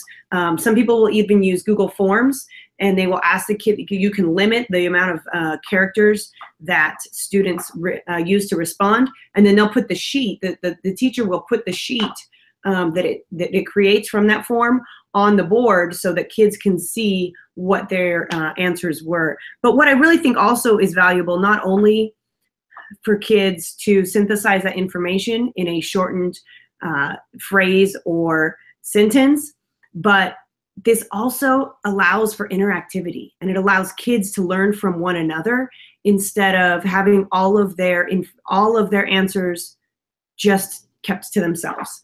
And I think that whole social part of education really can drive the learning. So we're looking at the live chat here to see the questions and such. So DMAC, even if your kids are too young for an account, just like Catherine says, you can use the CELY, CEL.ly. It's Twitter without being on Twitter. You can. One of the real simple Padlet, ways. Good idea. Yeah, Jose. Padlet, Jose, that's a good idea. Another pretty cool way to use it is I like using it through Google Forms, where they're limited to the responses to 140 characters, and then you can put the again, it's in real time when you flash up the connected sheet on the screen. They can see it's like a Twitter feed.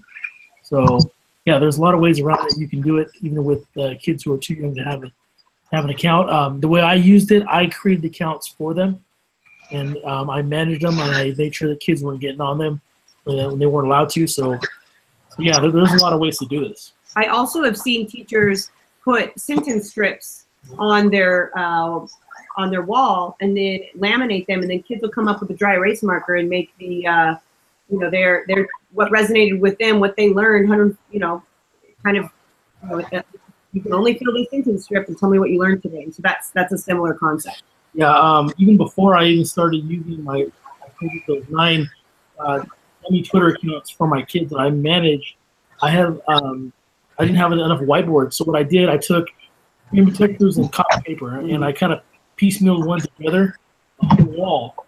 I would tell them, all right, if you think of something cool that you learned, just get up and go put it up on the wall. So it was again another way to kind of do it with no tech, especially if it's blocked or you just don't feel comfortable having students on Twitter itself. So here's an example of what I've done with my high school students in the past. At the end of every semester, when they review for their final, I host a Twitter chat. Usually the Sunday night before finals week. I will coordinate with the science teachers, and so in case here we have one that's with chemistry. Chemistry will give me about 7 or 8 questions that are enduring understandings that they want kids to know for their final. We'll moderate a Twitter chat where every 7 to 8 minutes I'll post a question that was given to me by those teachers. The first year we had about 10 or 11 kids who jumped in.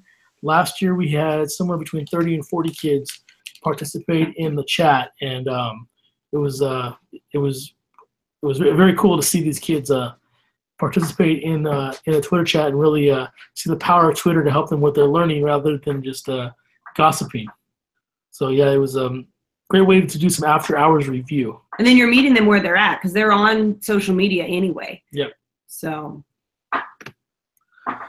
let's talk about the kind of anatomy of a Twitter chat.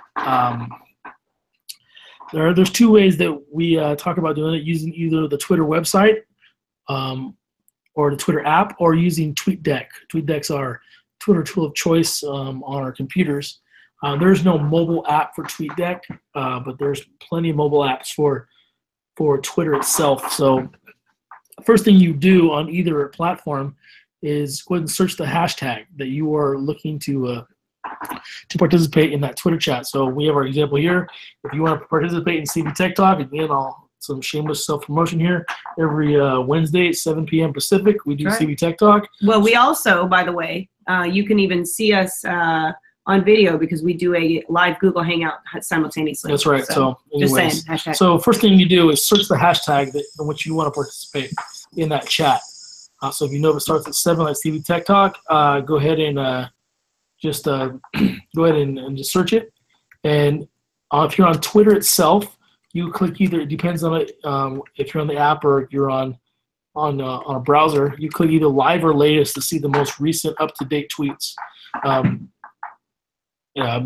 By default, it'll take you to the top tweets. You don't want that. You want to go to the live or latest if you're on Twitter. If you're on TweetDeck, once you search it, you add it as a column, and it gives you all the most recent tweets in order right there. And it automatically refreshes, which is really cool.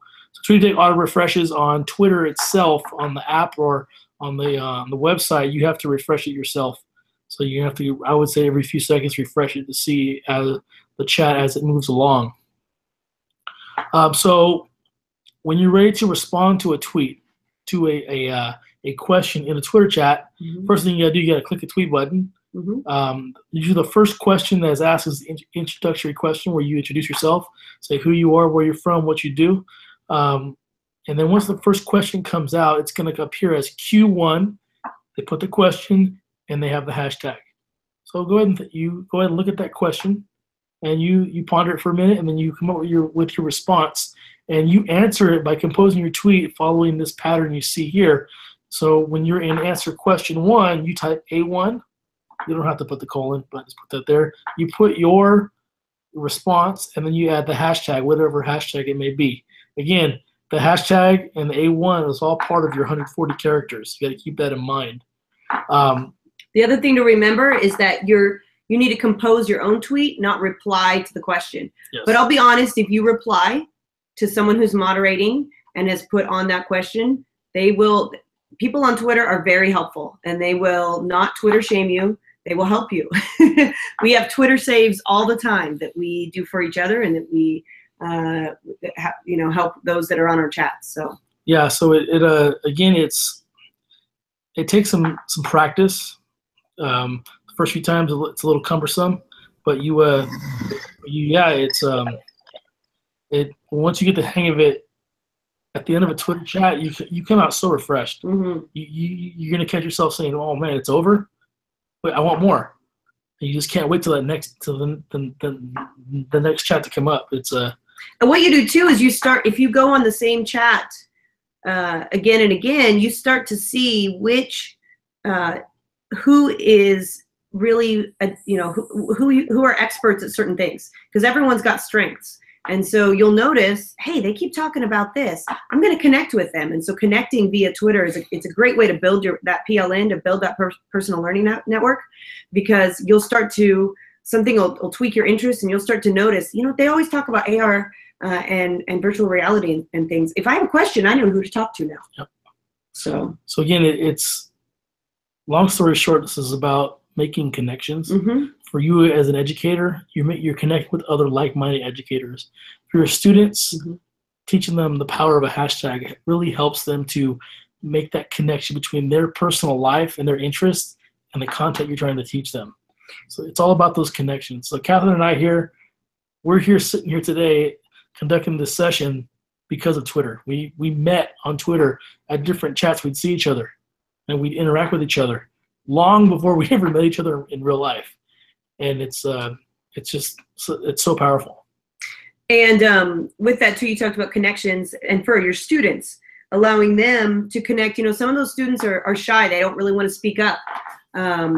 And allowing, using the Twitter platform or something similar, as we talked about, if Twitter's blocked in your district, you don't have enough devices, etc. Using that allows all students to participate simultaneously. And so even those students that are a little bit unsure, those students that maybe it almost acts like it scaffolds those kids that maybe they have trouble with spelling, those ELs that don't quite, those English learners that don't quite have the words, they look at other people's answers and they say, am I off base or am I getting this? And they learn from each other. So it's really a great way to kind of allow students to teach each other and learn from each other. And create that environment where you're validating each and every kid. I've seen a chat question here. So Lauren says, you say you chat and Hangout with Google Hangout? Yes, we do. It's something we started not too long ago, probably back in May, I believe. We started doing it where while we're moderating the chat, we tweet out a link for you to either watch or join our Google Hangout. So it's kind of like, I call it a live tweet and talk. Mm-hmm. So you can be, not only are we chatting on Twitter, we can see each other and hear each other and do it verbally. So it's kind of cool. We do a live hangout on air, and it's then saved, for posterity. It's kind of cool. But just going back to the connections. Another way I've used Twitter with students is I challenge students to tweet at, experts. Yes. In a field that they are interested in. In a AP government class, I took a group of students and I said, all right, today you guys are going to all log into Twitter, and you're going to go out and try to connect with lawmakers. And you're going to, I found there's other ways to connect with them, but I said, I want you to tweet at these lawmakers and form that connection with them. And one of the first ones that got back out here in California, one of my students, he decided he wanted to try to connect with Senator Dianne Feinstein. He tweeted her a couple times, and about 2 weeks later, she responded. Now, it was probably her assistant. But still, he saw the power, like, wow, through Twitter, I can connect with this important lawmaker that makes laws that affect my life. So that was very powerful for those kids to see that. So it's a great way for kids to connect with people in the industry that they're interested in joining. So absolutely. Again, Twitter, as I said earlier, it goes back to forming those connections. So speaking of connections, make sure to follow us on Twitter, and we will follow you back. Yep. So we can increase our PLN. I see a CV Tech Talk member here there's on the Katie. chat. Katie's Just in the saying, house. hashtag. So yeah, we'll leave the. So we have a question Oh, we gotta from do- Blair. okay. Blair says, I'm never sure where to find the questions on the chat. Do they appear on the host Twitter account? Good question. So if you are joining the chat, if you filtered your search to that hashtag, whoever the moderator is they'll put Q1 and the question on there. So you just got to keep following the feed, scrolling up and down until you find that. So many times also, most chats will have an image behind attached to each question. So they'll put their question on an image. And so sometimes that's helpful to just kind of scroll down and look for that particular image, because some people will quote the tweet when they're answering the question. So you can look for that as well. So let's say, Blair, you're from Australia. You know, Catherine and I will be there Soon. in a few weeks in Sydney. For, Yes. I'll be taking part in the Google Innovator Academy over there. And I'll be sightseeing. Yeah, and Catherine will be sightseeing. You know, so if you're in the area, I know it's a big country, but you know, if you're in the area, hit me up. It'll be great to connect with you. So yeah, so that's about. Recently I started I've been participating in a Voxer chat on for Lead Like a Pirate. Okay. And I've met with a lot of people from New Jersey up north or on the Voxer chat, and because I can do it when I have a chance instead of having to sit down that 30 minutes or that hour and doing that Voxer, and it's like $29 a year to be able to have the group chats on the Voxer. And have any of y'all done the Voxer chats with students? Maybe. You cut out there, but no, we agree. We've actually, I found out about Voxer chats from Twitter. Yep. I was invited via Twitter chats that I was on, but yeah, Voxer's great. And you know, for me, I drive a lot, so that works well for me. Other people, Twitter, you know, chats are more appropriate. Just there's always a place where you can connect. There any of those platforms that works for you. We have a CV Tech Talk Voxer chat too, so search it up, join it. We'll add you in, join the conversation. And if you check out the website, I'll put that on the chat on the cvtechtalk.org. That's right. And yeah, that's a great way to see what we're doing with CV Tech Talk and all the different platforms we're on. I mean, we started as Twitter, we moved on to Facebook, we're on Google Plus, we're on Voxer. Now we got the website. So it won't let me put a website on the chat, but anyway, yeah, cvtechtalk.org. Check it out, and thanks everyone for joining us, and thanks for your comments. We look forward to connecting virtually in whatever platform is your choice. Yeah, so I guess we're a little crazy. We have a lot. You'll see a lot more of us on this EdChange Global here. Catherine will be on for the next 2 hours, sharing her knowledge, and I'll be back tomorrow for a few more sessions, and we'll also do another joint session. So if you enjoy our ideas, there's a lot more of us to come the next day. That's right. So, hey guys, thank you guys so much. You're doing a rocking job. Great job, guys. Thank you so much for sharing. Yep. Sure. So if there's anybody else, any last second comments or questions or feedback, go ahead and share before we sign off. Thanks, guys. I loved it. I've always wanted to get into these chats, and I've never been really sure about how to do it. So I appreciate you informing me how to do it, and look forward to joining you in another time. Excellent. So, so every Wednesday, 7 p.m. Pacific time. I'm not sure what that time is out down under for you, but unfortunately, I'm teaching at that time because it'll be Thursday during my morning. But I'll have to jump on later in school holidays. I can get in. Perfect. Sounds good. Thanks for connecting. Thank you. All right, everybody. We'll have a good rest of the day or evening wherever you're at, and we will see you out there on the Twitters. Absolutely. Have a good night. Good night. Thanks.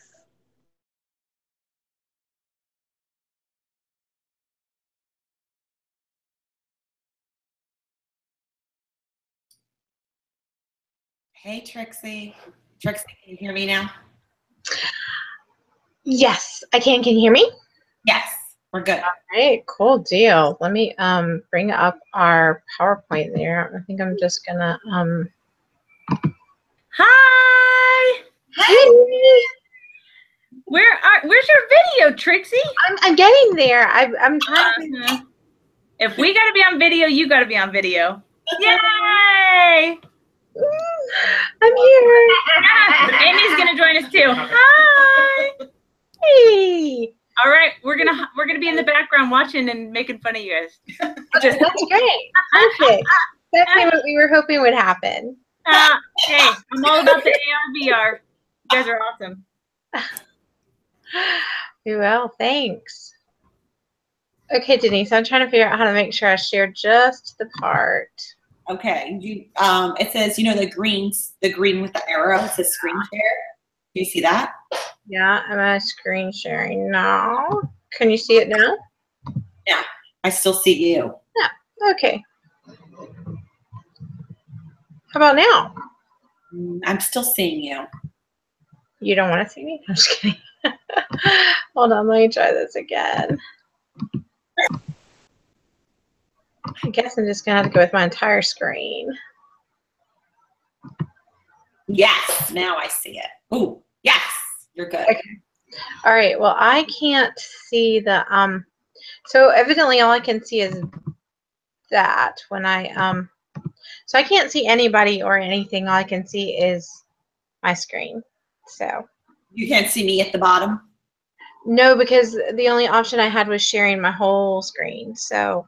Maybe to upload the slides, Trixie, to Google Drive. From Google Drive, I think there's also an option to do it in the Hangouts as well. I thought somewhere around there. That works, what we just did, but I believe you could do an add-on somewhere. Let's see, showcase. What's the showcase? And then we use BBC all the time now. I used to use this. I don't know. That'll work. But I could have sworn that there was something that you could upload the slides just from your drive. I don't see that option. Oh, I think I can add a link to it. Showcase. What's showcase? Q&A. Control room.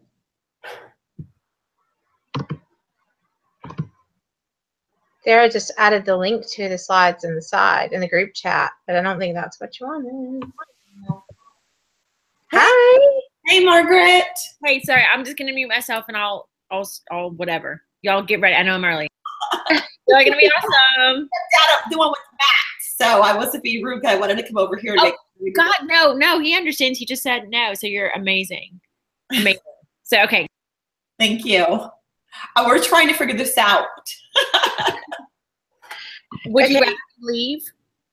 No, you're fine. You're fine. I'm saying she was trying to screen share, but I believe you can upload your slides to Google Drive. I don't know. I'm sure. It's okay. I'll just screen share my whole screen. Okay. And I just won't see anything but our presentation. Yeah, and then eventually. Yeah, you can speak up if somebody put something in the chat or. Yes, I'll help you monitor the chat. That sounds good. We've got like 4 minutes, so we'll see if anybody else comes in. Cool deal. Okay. Everybody in my house is watching live PD, so we're good. Olivia was participating the last session, so. That was fantastic. And you actually may know some of these tools that we're going to talk about today. So, yeah. Yeah, we were using some of these. Elsa was taking, one of the virtual classes, and so she was using some of these tools to do some of her stuff. So, never know, Olivia, you might like some of them.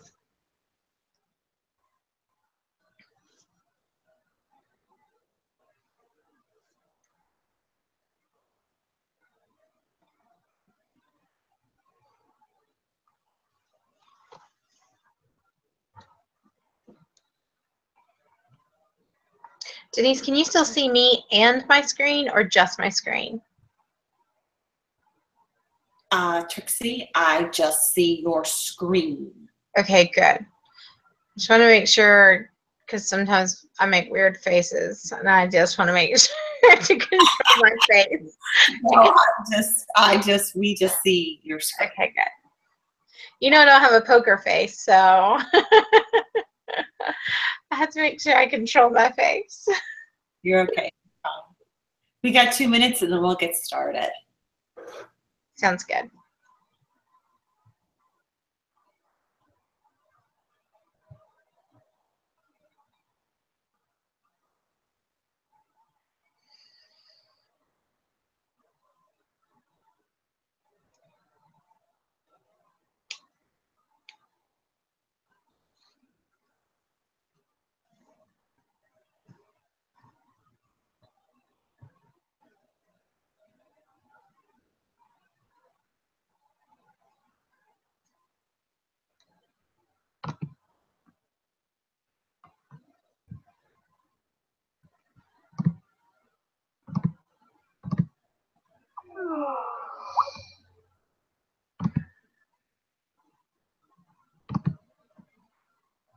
I figured I better close out some things before I screen share again. Now we're good.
Okay, Trixie, you want to get started and we'll go from there, I guess. Sure thing.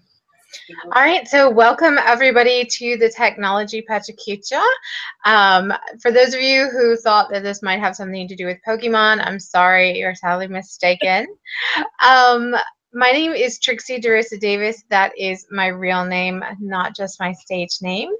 And I am a Spanish instructor with Virtual SC. So that means I teach online all of the time. And I'll let my colleague Denise Wright introduce herself. Hi, my name is Denise Wright. I'm from Myrtle Beach, South Carolina. I'm across the state from Trixie DeRosa Davis. I am a science instructor at Virtual SC, so I'm along the coast of South Carolina. And we're here to share some great tech tools with you today. And we presented this back in June, back with our faculty in June. So we thought we'd also come back to EdCamp Global and talk about some of these great tools with you. So Trixie, if you want to get started. Sure thing. So if you're not familiar with what is a Pachacucha, well, a Pachacucha is a type of presentation basically in which you present 20 slides in 20 seconds. But Denise and I are not that impressive. So we've had to cut our presentation down a little bit. We are going to go through 15 resources in about 3 minutes each because we wanted to keep things a little bit informal. As we're introducing a resource to you, feel free to stop and ask us questions. We're going to tell you a little bit about how we use it. Even though we are online virtual teachers, we both have had experience in the brick and mortar classroom. I occasionally go back and teach part-time in the classroom, and Denise is always helping out with ed camps, and at her children's school she's always volunteering and doing all kinds of phenomenal things in the classroom still. So we aren't just going to share how we use them online, but also how you could use them in your classroom. So we just couldn't do it in 60 seconds. Sorry. So we have a couple of categories for our topics that we wanted to share this evening. And those are augmented reality, organizational technology, presentational technology, video technology, and then finally finish up with the coolest thing ever, virtual reality. So those are the categories that our task are going to, or our technology are going to fall into this evening. And if you have your phone handy, I would encourage you to go ahead and get a barcode scanner, because what we've done is we've, in addition to giving you all the links to the resources, we've also given you the QR code for the app for both Apple and Android if available. So feel free to get your phone ready to download these and be able to start using them right away. All right. Any questions before we get started? Are we going good, Denise? We are good, Trixie. Thanks. All right. Fantastic. So the first topic we want to look at is augmented reality. And if you're not familiar with augmented reality, it basically is essentially where you can still see your reality. You're working within something in your reality, and it's an overlay on top of that. So you are able to still see something in the real world, but then something is added on top of that. We're going to show you some examples of what we mean here. This is actually one of our favorite ones to play with, and Jamie introduced us to it in the hashtag ARVR in EDU chat. And ever since then, we have been using it to make announcements and send out things to our students. And what this does is it's kind of like a Snapchat filter, and that it allows you to put a, excuse me, I went too far, to put a picture on top of your face. So like you can see here, this is my face, and I was able to add the monkey image on top of that. And I'm not sure if this is going to play for us. Let's see if we can get it to play. Okay, so you can't really hear it very well, but it says quit monkeying around and turn in those assignments. So we were able to use this app to create messages and announcements for students. You could use it the same way in the classroom. You could create a quick little video to introduce something, to give students feedback, to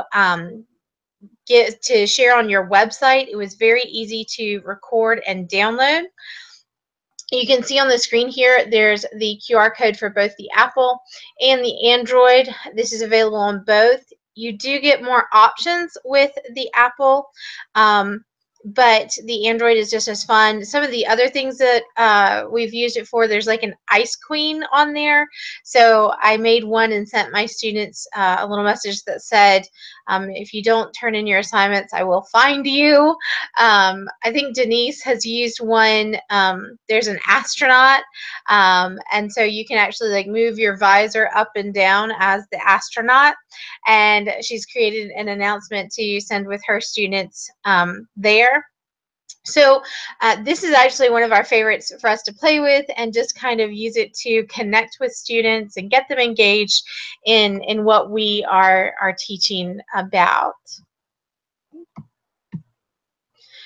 So the next one that we want to share with you is Blip AR, another augmented reality option.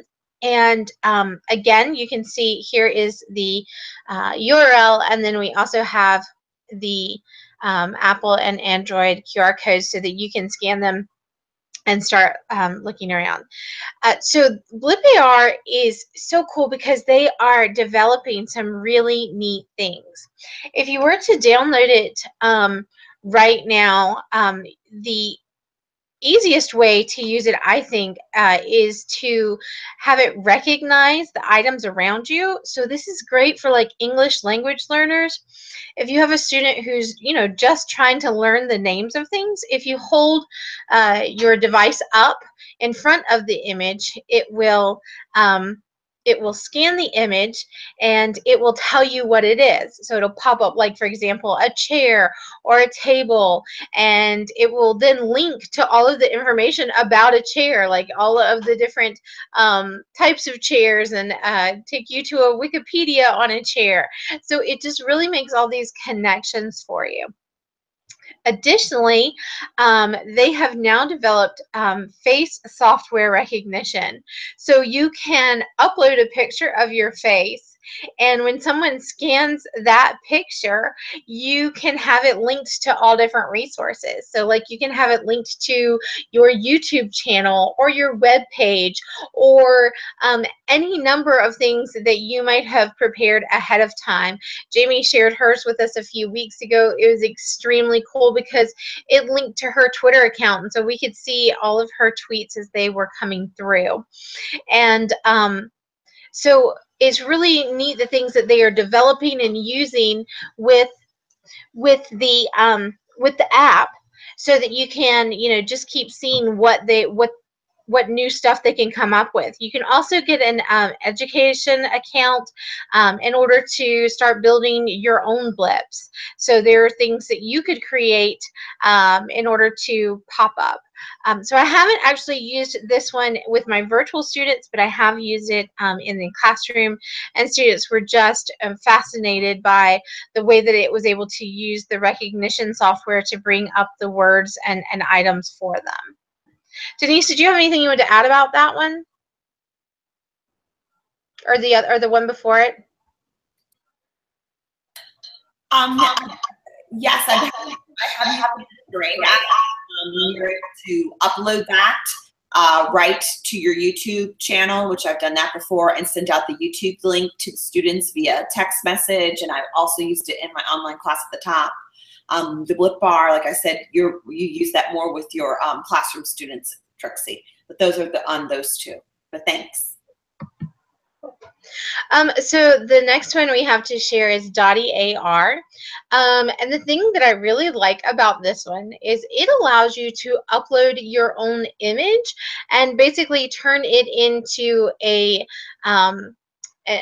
model in and of itself. So let's say that you had your students create a new product, and you wanted them to be able to share that product with others, create kind of a commercial 360 of that. They could use Dottie AR in order to do that, and they would be able to manipulate that image by turning it in 360.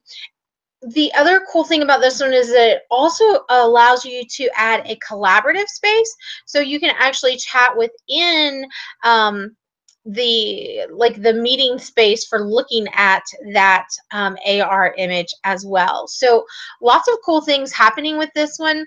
I would say I also have not used this one in the classroom yet, because I haven't really found a way to put it in with Spanish, but that doesn't mean I won't find one. But it's really cool, and we had a great time playing with it and trying to, manipulate the image that we had created. So definitely a neat one to keep in mind. And that brings us to organizational technology. So I'm going to let Denise take it over from here. Okay, Trixie, do me a favor. I think you have the ability to advance the slides. I think. Yeah. Okay. This is a great tool called You Can Book Me. It integrates with your Google Calendar. Being an online teacher, typically on a Thursday night, I know that I'm going to be off on Friday. I'm usually trying to be off on Fridays, and I go back into the office on Sunday nights. So what I'll do is I'll send out a mail merge using You Can Book Me to my parents, trying to set up appointment times for conferences to talk about student progress. So it's great. So what I'll do is I'll send it out Thursday night. Sunday night, I'll come back into the office and I'll see who has booked conference times. So it has allowed me to, effectively definitely book parent times and have a parent respond. So it does provide you a link and it will actually block out that particular time.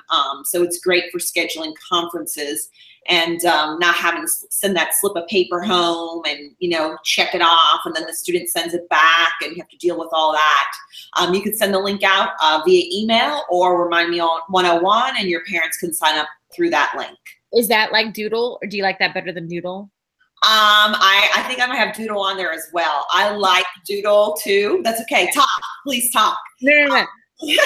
I like Doodle as well because for school I was homeroom like mom, and we're having a party, and like, okay, the teacher says we need ice cream, we need M&Ms, we need Skittles, and then I would send the link out and you would see the parents checking off what they were sending in. So I like Doodle as well. It depends. Like I said, for our online teaching, You Can Book Me works well. Doodle works well too. That's another online tool. I may actually even have it on here. So I was just going to say that I think I like You Can Book Me because I find that I use my Google Calendar just a lot. Like, I am centered around my Google Calendar. And so that's really important for me that the two integrate.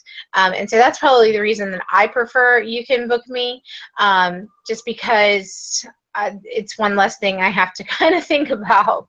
Margaret's going to say something, Trixie. Hang on. Margaret, take your mic off. Oh, sorry. No. I just noticed that it said that it integrates with the calendar, so I hadn't even noticed that. I don't think Doodle does, but I could be wrong. So no, I don't think it does either. But like I said, I have used Doodle before and been pretty successful with it too. So okay, thanks, guys.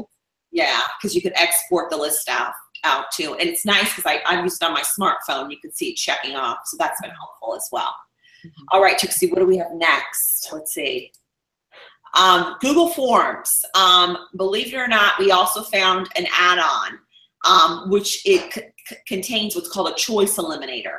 So that's something new that we just picked up on one day. So in a professional development, someone was sharing in a video.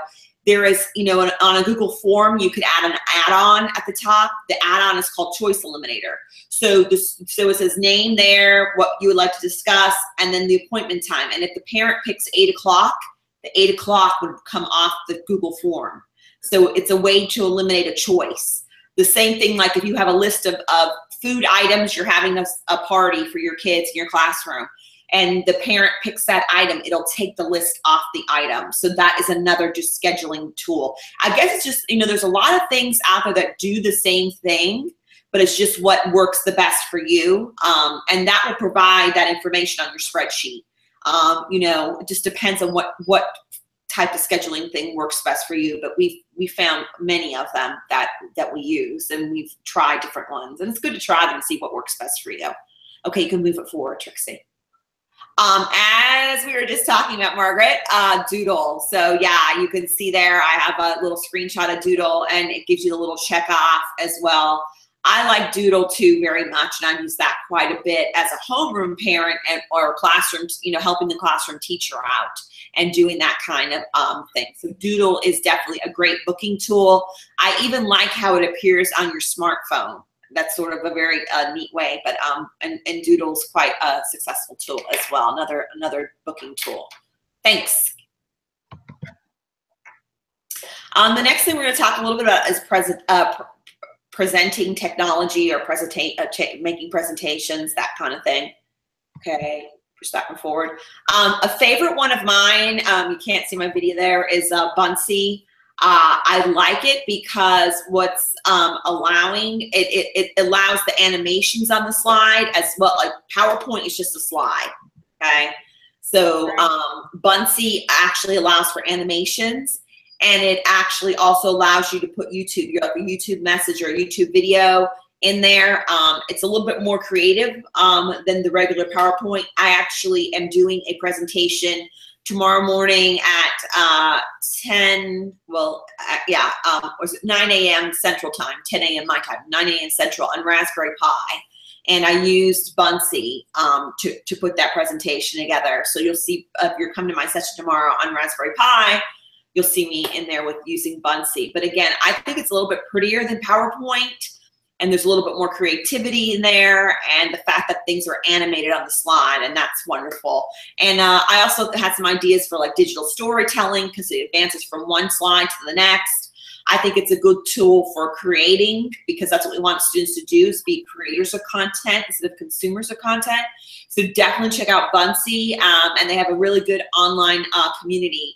And if you make suggestions in that community, sometimes you'll see things appear. If you want things added to the actual slot, to the Bunsy area, they will add things for you. They have a good professional community for that. Okay, you can move forward, Trixie. Denise, if you want to bring it up, maybe at the end we can show them the video. I'm sorry, I'm not sure why it's not showing up. Okay, another one of my favorites is Adobe Spark, and that's a really great one because it allows you to make wonderful web pages. It allows you to make videos, and it's very intuitive. If you put your students on an Adobe Spark web page or Adobe Spark tool, they're going to be able to figure it out quite easily. Trixie and I were the book moderators. We read a book called The End of Average by Todd Rose, and we conducted a Twitter chat, and it was nice because it even actually has an area where you can make posts for your Twitter chats, and that's what that was. That's an example of one of the posts that I made for that Twitter chat. And again, I've encouraged my daughter Olivia to make her own website using Adobe Spark because it's really easy, and I've told her to display her artwork on it. Again, if you throw kids onto this website, and it is going to be very intuitive and very easy for students to make those kinds of things, videos, social media posts, websites, etc. So wonderful tool. And I know, so sorry. How much does it cost? Because I had the Adobe Suite that I was paying like $32 a month for as an educator, and I was like, I can't, like, I have to cut that out from my budget. Like, is there a free version of Adobe Spark, or? Yes, it's free. What? No. Yeah, I've made like videos for my online class, and you can download the video and then you could upload it to your YouTube channel, or we could upload it to our class. The web page is free. So yeah, I've been on it for free. I haven't paid anything. So it's a tool that you probably may want to check out now. Of course, the $32 pay version, you may be getting something more that, you know what I'm saying? I'm not sure. Yeah, like I had the whole suite, and I just never had the time to look at Spark as part of the suite, and so I was like, whatever. So I just cut it all out. But what did you get on the suite when you purchased? It was everything. It was, I used it just mainly for the PDF, you know, when I would bundle PDFs, but like it had all, I mean, it had everything. Photoshop. It was the Creative Commons. I don't even know. That's why I was like, I do not want to spend $32 every month on something I don't even use. But Adobe Spark, like if there's a way I can get it free, like that's amazing. So. Right, you just go on, check it out, and just log in. And like I said, I use it for social media posts. I'm conducting the chats. My own video page, my own website, I've used it for that, as well as making videos. And it's wonderful. And what's nice is when you search images in Adobe Spark, they only bring up Creative Commons images. Oh, that's great. And Leslie just said in the chat that it's always been free. Leslie, thank you. I had no idea. There we go. I was so afraid. Like I was like, I don't want to spend money again. Okay. Yay. Okay. I'll mute myself again. Sorry. No, you're fine. Thanks. All right. Go ahead, and Trixie. I appreciate you being our screen share. Another one that I like to use, if you have students making infographics, Canva, they already have pre-made infographics, and then you just move the items or change the text around. So like if you're having students do a project, again, very intuitive site. I've used this before. I actually created an online project where students had to create an infographic, and Canva is one that I've used as well, and it's free. And I mean, there's other ones out there. We all know this, but Canva was one that seemed to work well for me and well for students. So if you want an infographic, this is a great place to check out Canva. Right, and this is another one where you get so much for free, and then you know you can purchase additional stuff. But I feel like, and I think Denise would agree, that the free is more than enough for you and your students to be able to create what you're. Try not to buy anything. Everything's free. Yeah. Yeah, Denise and I are cheap. We're state employees, so we're all cheap being teachers or being educators. We're all cheap. Right. Yeah. The next thing is video technology we're going to talk about, and we'll get that rolling. One that I currently love is, and Margaret is a big part of, that she actually does a weekly chat with Matt, I call him Matt Fratt, called Vet Chat, and they post weekly different questions up there. I have been using it with online students as well, and I used it for the first time at the end of the semester, you see I only have 2 students on there, and I just started using it at the end of the spring semester, and I was like, you know what, I'm going to kick this off for the summer semester. And in the summer semester, I had 40 kids post to the grid, which I thought it was quite successful, where they introduced themselves, and they told me why they were in the class and why they were taking it. And it's a great tool to use for reflection, great tool for asking questions.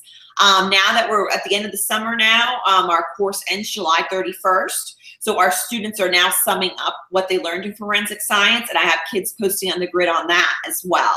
So it's a great way for online teachers to build a good sense of community. I've also thought about using this with parents. I'm wondering how effective it would be with parents. I'm thinking it might be a great, like if you are a head of the robotics team, or you're head of the technology student association, and something like that, and making messages or having discussions about upcoming events. I don't know. I was thinking about on the line of working with parents, and maybe this tool will be effective with that. So I've got some different ideas with that.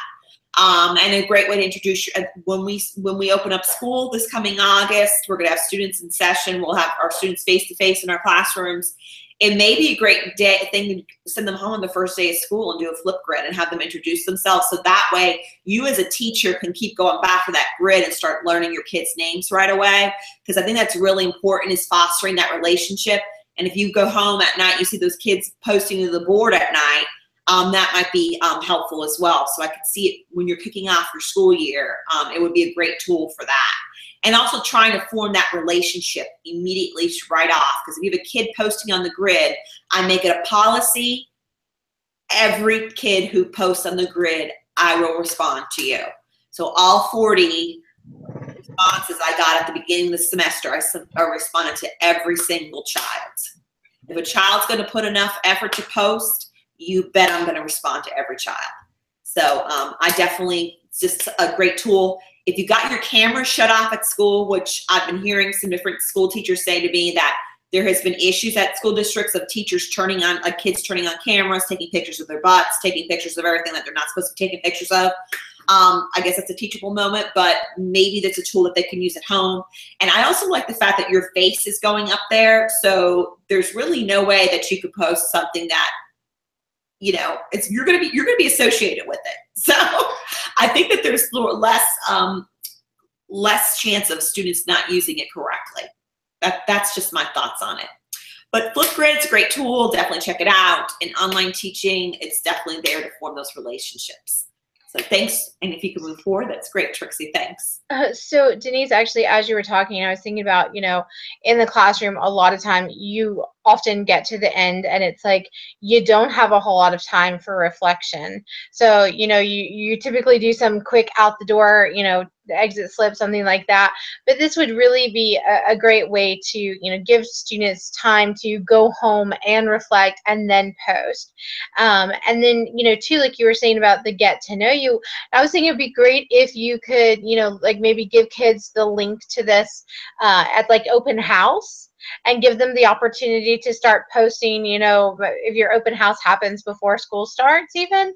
And then that way they could already start building some of that community before they even have their first day of school, And this is, I think, too, a really neat way to teach students about how to discuss things civilly, because it gives them an opportunity to go back and forth, but also requires them to stop and think about what they're going to post. A lot of times when we have students, keep a back chat going in like a chat room, they don't take time to stop and think about what they're going to say. They just type it out immediately. But in this manner, I think that it kind of gives them time to pause and reflect and think about, okay, what am I going to say in this Flipgrid? What is it, you know? So it's a really cool way to have that back chat as well as use for reflection. I think, you know, we had in here that we thought it'd be neat for asking questions. I think this would be so cool to, you know, just have a way that kids could ask those questions that they didn't think about in class, or, you know, maybe a homework help Flipgrid even. You know, if you had a student or two who wanted to, you know, manage that, that would be a really great way for them to make connections within the classroom, and then also to try and help one another. So I think the opportunities with Flipgrid are really pretty endless. So I'm excited about it. I'm so glad that Denise shared it with me, and I think it's a really cool tool.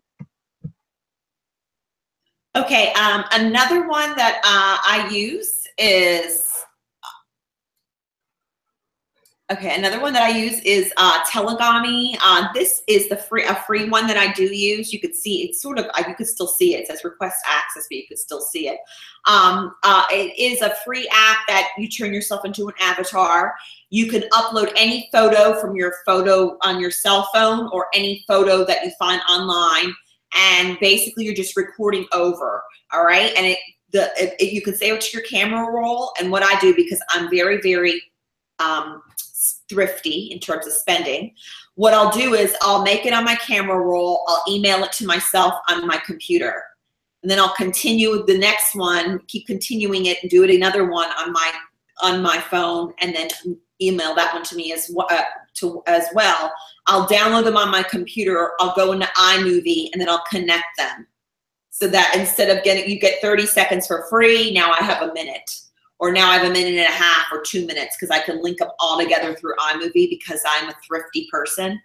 And I've used them to, like, I put the avatar in the front, and when I'm teaching in astronomy, if I'm teaching the Hertzsprung-Russell diagram, and I'm explaining what the stars are on the diagram, that the giants, the super giants are at the top, the main sequence are across the side. I use my little avatar, and she's standing in front of the diagram explaining everything that, you know, is going on. So it's a cute little more engaging thing to use. And again, it's great to link them together using iMovie, because that way you don't have to actually take the money out of your pocket. And right now she's standing behind our State Museum in Columbia. We have a telescope. That telescope, actually, I'm able to use in a distance learning environment and show the students the night sky. That has an actual camera on the top of it. And I was one of the piloting teachers, and during the day, we can look at the sun with the State Museum, and they'll come into our via Hangout like this, and we'll have a great lesson. There's a lot of STEM going on right there, because that telescope you see in the background is from 1926. It's an Alvin Clark refractor. So it is a telescope that, you know, that you typically don't see. And it's gigantic, and you're like, why is it so gigantic? And we talk a little bit about the STEM behind that and what was happening in the 1920s and why they built them that way. A typical telescope that you would see in your yard or backyard is this tiny little telescope. That telescope is massive, and we do have it in our State Museum, and it's an awesome thing. So I had the little avatar talking about the telescope and preparing students to have that lesson that evening, so that they knew that we were coming into session. So, and again, that's what she was doing there. And it's a really cool thing that I also do and I'm associated with. I think it makes learning definitely memorable for students. Okay. Yeah. I was just going to say, Denise, this is also a really cool way that you could flip the classroom. So by creating these instructional videos with your little Telegami avatar, so that, you know, your students are still kind of feeling like you're there, but it's your avatar there. So it'd be a cute way to make a video that you could use in order to flip your classroom as well. Yep. Another one is Blabberize. You can, you know, put your mouth, draw a mouth over the person talking, and then use your recording. That's one that you can use. I've seen students use a similar app on iPad called Yakit, where you're actually, you know, changing the voice or just putting your voice over a picture. So, so I think, does that one play? That's our. Let me see if this one's going to play for us. That was. From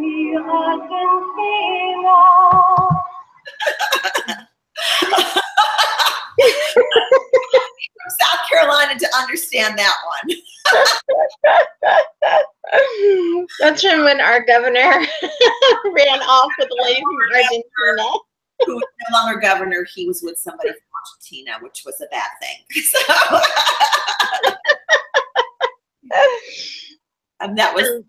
that was a scandal here in South Carolina. So you played that song, and she started singing "Don't Cry for Me, Argentina." The woman was of Argentinian descent, so that's what.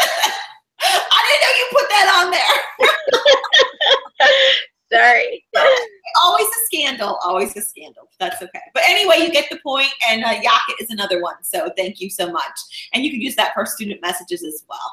Right. I was going to say one of the ways that I've used it in the past in the classroom was to take a historical figure and have them, you know, either give a speech that they had given or a part of a speech, or to encourage the students, you know, to do something.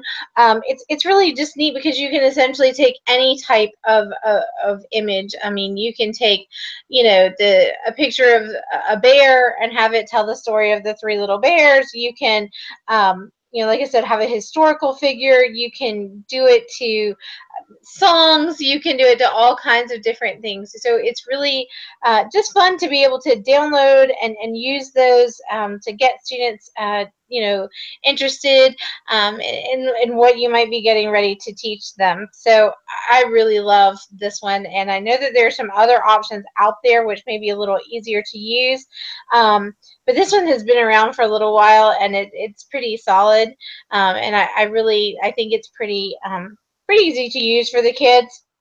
So I do think it's a good one to share. Okay, and I think we're going to wind it up with virtual reality, and these are some things that Trixie and I really enjoy. We're pretty active on a chat on Wednesday nights with Jamie Donnelly, our host of the Ed Camp Global. We meet up with her every Wednesday night at 9 and talk about all different tools, and these are things for some that we might have went over with her as well. Go ahead. Right. So I think I mentioned before that's hashtag ARVR in EDU, and these are just some of our favorites and the ones that we've really enjoyed using. So a lot of you are probably familiar with Nearpod, and Nearpod in and of itself is really cool because it is a presentational tool. It allows you to create a presentation, adding in options for students to draw, answer questions, take pictures. But one of the components of Nearpod is that it also contains virtual reality field trips. So you can add in a 360 of the Mayan pyramids. You can add in a 360 of the Bahamas. Anything that, you know, there's a lot of them available for you to choose from, and you can simply just add them into your Nearpod lesson. So if you aren't familiar with Nearpod, you can get a free trial, and it's definitely a very cool tool because all students would need a device in order to participate in the lesson, but it also is a paid option as well. So once your 30-day trial is up, there is a payment fee. So that's the one bad thing, because Denise and I are both very cheap, and so we want to make sure that most of what we're using is free. So, but it is cool enough that we had to mention it. Our very favorite VR opportunity and space is CoSpaces. And CoSpaces is our favorite because, as Denise mentioned, it allows for student creation. This is probably the one place, and maybe it's not the one place, but I'm going to say it's the one place, where kids can actually create in virtual reality in an easy and intuitive manner. And not only can they create in virtual reality, but they can actually code within virtual reality. So CoSpaces uses Blockly, and I think you also have the option for HTML as well now, to allow students to code their virtual environment. So they start off with a complete and blank slate, and from there they can add in anything from whales to unicorns to kittens to, I mean, and not just animals. You can see here in the example, here's a pirate ship and a barn, and whatever isn't there available to them, they can create, because they have like cubed images, and so they can build the cubes and the different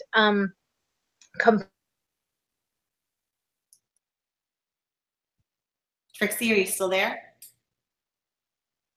I think I lost her. But I'm going to say, Trixie?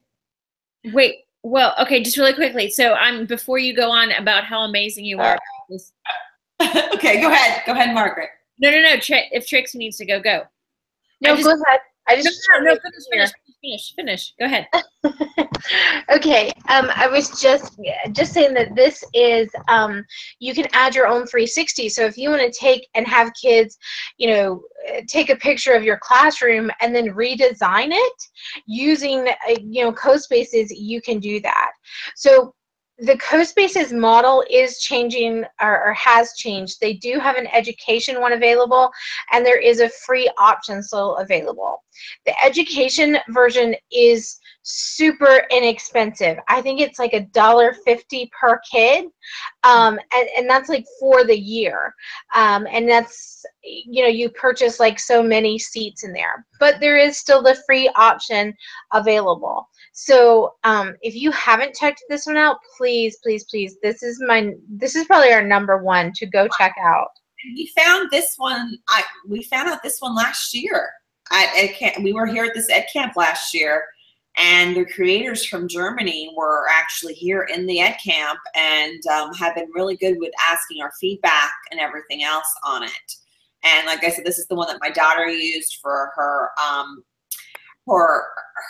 tech fair, and I took it to our Ed Camp here in our school district, which I'm not a part of. And sure enough, there's teachers in the school district now using it, because I was talking about it at the Ed Camp. So it is definitely picking up speed, and I do see lots of students using it. And I see this year's tech fair here in our county, students using it even in more so. I also like the fact that the students can voice over. They can use an MP3 file and upload the MP3 file right to the space.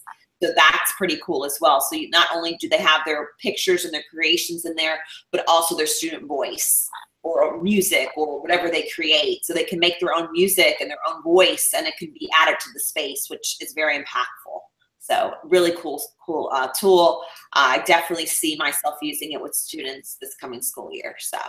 So I am such a novice at this, okay, y'all, with this.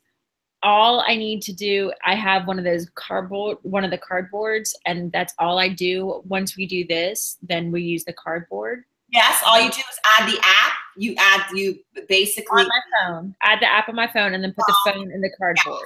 Yeah. And then you select the option. There's a little option in the corner. You can see the two glasses it'll take the screen. It'll divide it into 2 glasses. And then you just put it right in the cardboard, and that's it. And then if you have sound, what Olivia did when the judges came around at the tech fair, she had earbuds so that you could put it in there. Now, a big concern that I've talked about in the past at school when I presented on Ed Camp is like the kids are like elementary level, middle school level. Maybe everybody doesn't have phones. Well, what do you do? Well, as a teacher, I would have them create the space on their computer at school, and then I'm pretty good at making video, so I would make a video about the app itself. I would show the parents how it worked, and then encourage the parents to go home and download the app and show them the cardboard glasses and let them do that part at home, or have a couple set of glasses in the room. Maybe you might only have 2 or 3 smartphones, but at least the kids will be able to see it that way. So just some different ways of trying to do the workarounds, because that's the biggest struggle that I hear is, hey, all we have is Chromebooks. That's all we're allowed to have in the classroom. We don't have phones to put in the glasses. Well, at least you can create the space on the Chromebook. And then if you have, I would probably, because that's the teacher I am, I'd probably pull my phone out and put my kids use my phone. Yes, like here, use it. Yeah, you would see yourself using it. And then hopefully the kids would go home and tell their parents. They do have the glasses available. I've seen them in Walmart already sitting on shelves for $12.88. That's the plastic ones. I don't have mine here. They're a little bit nicer than the cardboard. Okay, I didn't know that. $12 at Walmart. I've seen those sitting on the shelf as well. So. Okay, thank you. I didn't mean to interrupt y'all. That just like I said, I just have not. I need to just jump into it, literally. Yes, please just jump in and do it. It is really intuitive. You will figure it out. There is a CoSpaces Facebook group. There's also they're really responsive on Twitter. They have on their website a number of tutorials on how to get started, but you really don't even need them. And like Denise said, you can have the kids. I mean, it's neat to create and do on the computer by itself. I mean, I think just adding the app and doing it, through the glasses is just like the icing on the cake, because I mean, allowing the kids to create just this whole 360 environment, and be able to then code that to do things, is pretty amazing in and of itself. But then when you add the glasses component, I think that's just really above and beyond, because the by itself on the computer and the components and things that you can do with it are pretty phenomenal in my opinion. And Margaret, your literature, so I've seen like them doing like plot and story and things like retelling story, all those kinds of things. So I've seen a lot of that on there as well. So you definitely can use it. I think it's multidisciplinary, really. I could see it being used across the board. Yes. Oh, for sure. And I've seen it used a number of ways with literature, where they've had students actually like create a scene from a book. Mm-hmm. You can add text to it as well. So like the kids can, have like the little bubbles or thought bubbles. And it's been really neat to see some of the things that they can create, and just a neat way to bring a story to life. Putting yourself in the center of Shakespeare is really different from looking at it as an audience member. So yeah, you can essentially, I think, use it for any discipline. And it's just, and again, it's that, I mean, I'm sorry, I'm not trying to have the conversation, but like Denise here, what Olivia was doing, like that's just it. That's it. And now, I mean, it's just, this is wonderful. And Jamie is periscoping this right now. Like she's going behind the scenes, and anyway, so just this whole thing. Thank y'all. Sure. Yay. Do we have any more, or is that it? Oh my gosh. We get one more. So this one for me, roundme.com is really cool, as well as an option for creating your own virtual tour. It allows you to upload panoramic images, but if you don't have the ability to take those images, they have a number of them already available for you that you can then use to create a tour. And you can see in the image here, these little eye icons. This is where you can get more information or move to the next point in a tour. So for example, a number of museums have these available. Another cool place to go is the Google Cultural Institute. You can see those tours there. But Round Me is just a really kind of professional looking place for you to see these tours. You can go from information to a YouTube video to, an image. All kinds of things can pop up in those little information bubbles, and so you can create your own, or you can work from those that are already there. It's also very easy to see in the glasses if you do have the app. It's just a neat one and very professional looking. So that kind of brings us to the end. What we'd like for you all to do is kind of, you can either post it in the chat, or you can feel free to jump on the mic, but maybe share an idea for a lesson, or just an idea on how you think you would possibly use one of those tools. And I'm going to stop sharing here and exit out so that you can so that I can get to the chat too, and we can all kind of think about what's one way that we would potentially use one of these tools, or anything that's impressed you that you think you may use. Yeah. And I'm also going to just share the URL for our presentation. So if anybody wants to Yeah, I think we take a should look. at the top there, Trixie, too. You've got it in there, so I think we're good. I wasn't sure if that was available to everybody. You may want to change the settings on there then. We've only got a few minutes left, so. Okay, wow. There we go. And let me just hopefully we gave you some great information and got your wheels turning and thinking about, hey, maybe I can use this school year coming back in, I can use this one tech tool that's going to make a substantial difference in my classroom. That's the whole thing. Is I hope that these sessions, like that's what I try to do, is put something into practice. That's always my goal when I come into these things, is there's got to be some one takeaway that when I leave these online sessions or these webinars, that I can use that with my students. So hopefully there was something in there for you all. So absolutely, this was just wonderful. Thank you. All right, does anybody else have anything? I know, Trixie, you have family visiting, so. Yeah, my greatest problem right now is that my husband is over here asleep, getting ready to start snoring while we. We can't hear it. I just had to turn my video off so I could throw a pillow at him. Right? All I did is 10:45, and here we are, hearing and learning. So it's understandable. Well, it's 11:45 our time, so. Dad. Oh yeah, Trixie and I were like, oh yeah. She's like, "Hi, we did at 10 o'clock." I said, "That's Central Time." I said, "Remember, we're off." Like, we're behind an hour for everything. I'm like, "We're gonna be up burning the night oil." I said, "That's all right." Yeah. But anyway, the next one is a group from Australia coming. I wouldn't mind talking to them, but I'm getting tired myself. I gotta get some water for sure. Yeah. So, a lot of talking. I felt like we were talking the whole time. No, it was great. There was so much that I learned. So thank you all so much. Yeah. Well, thank you for coming. We appreciate it. We're glad we could hang out tonight.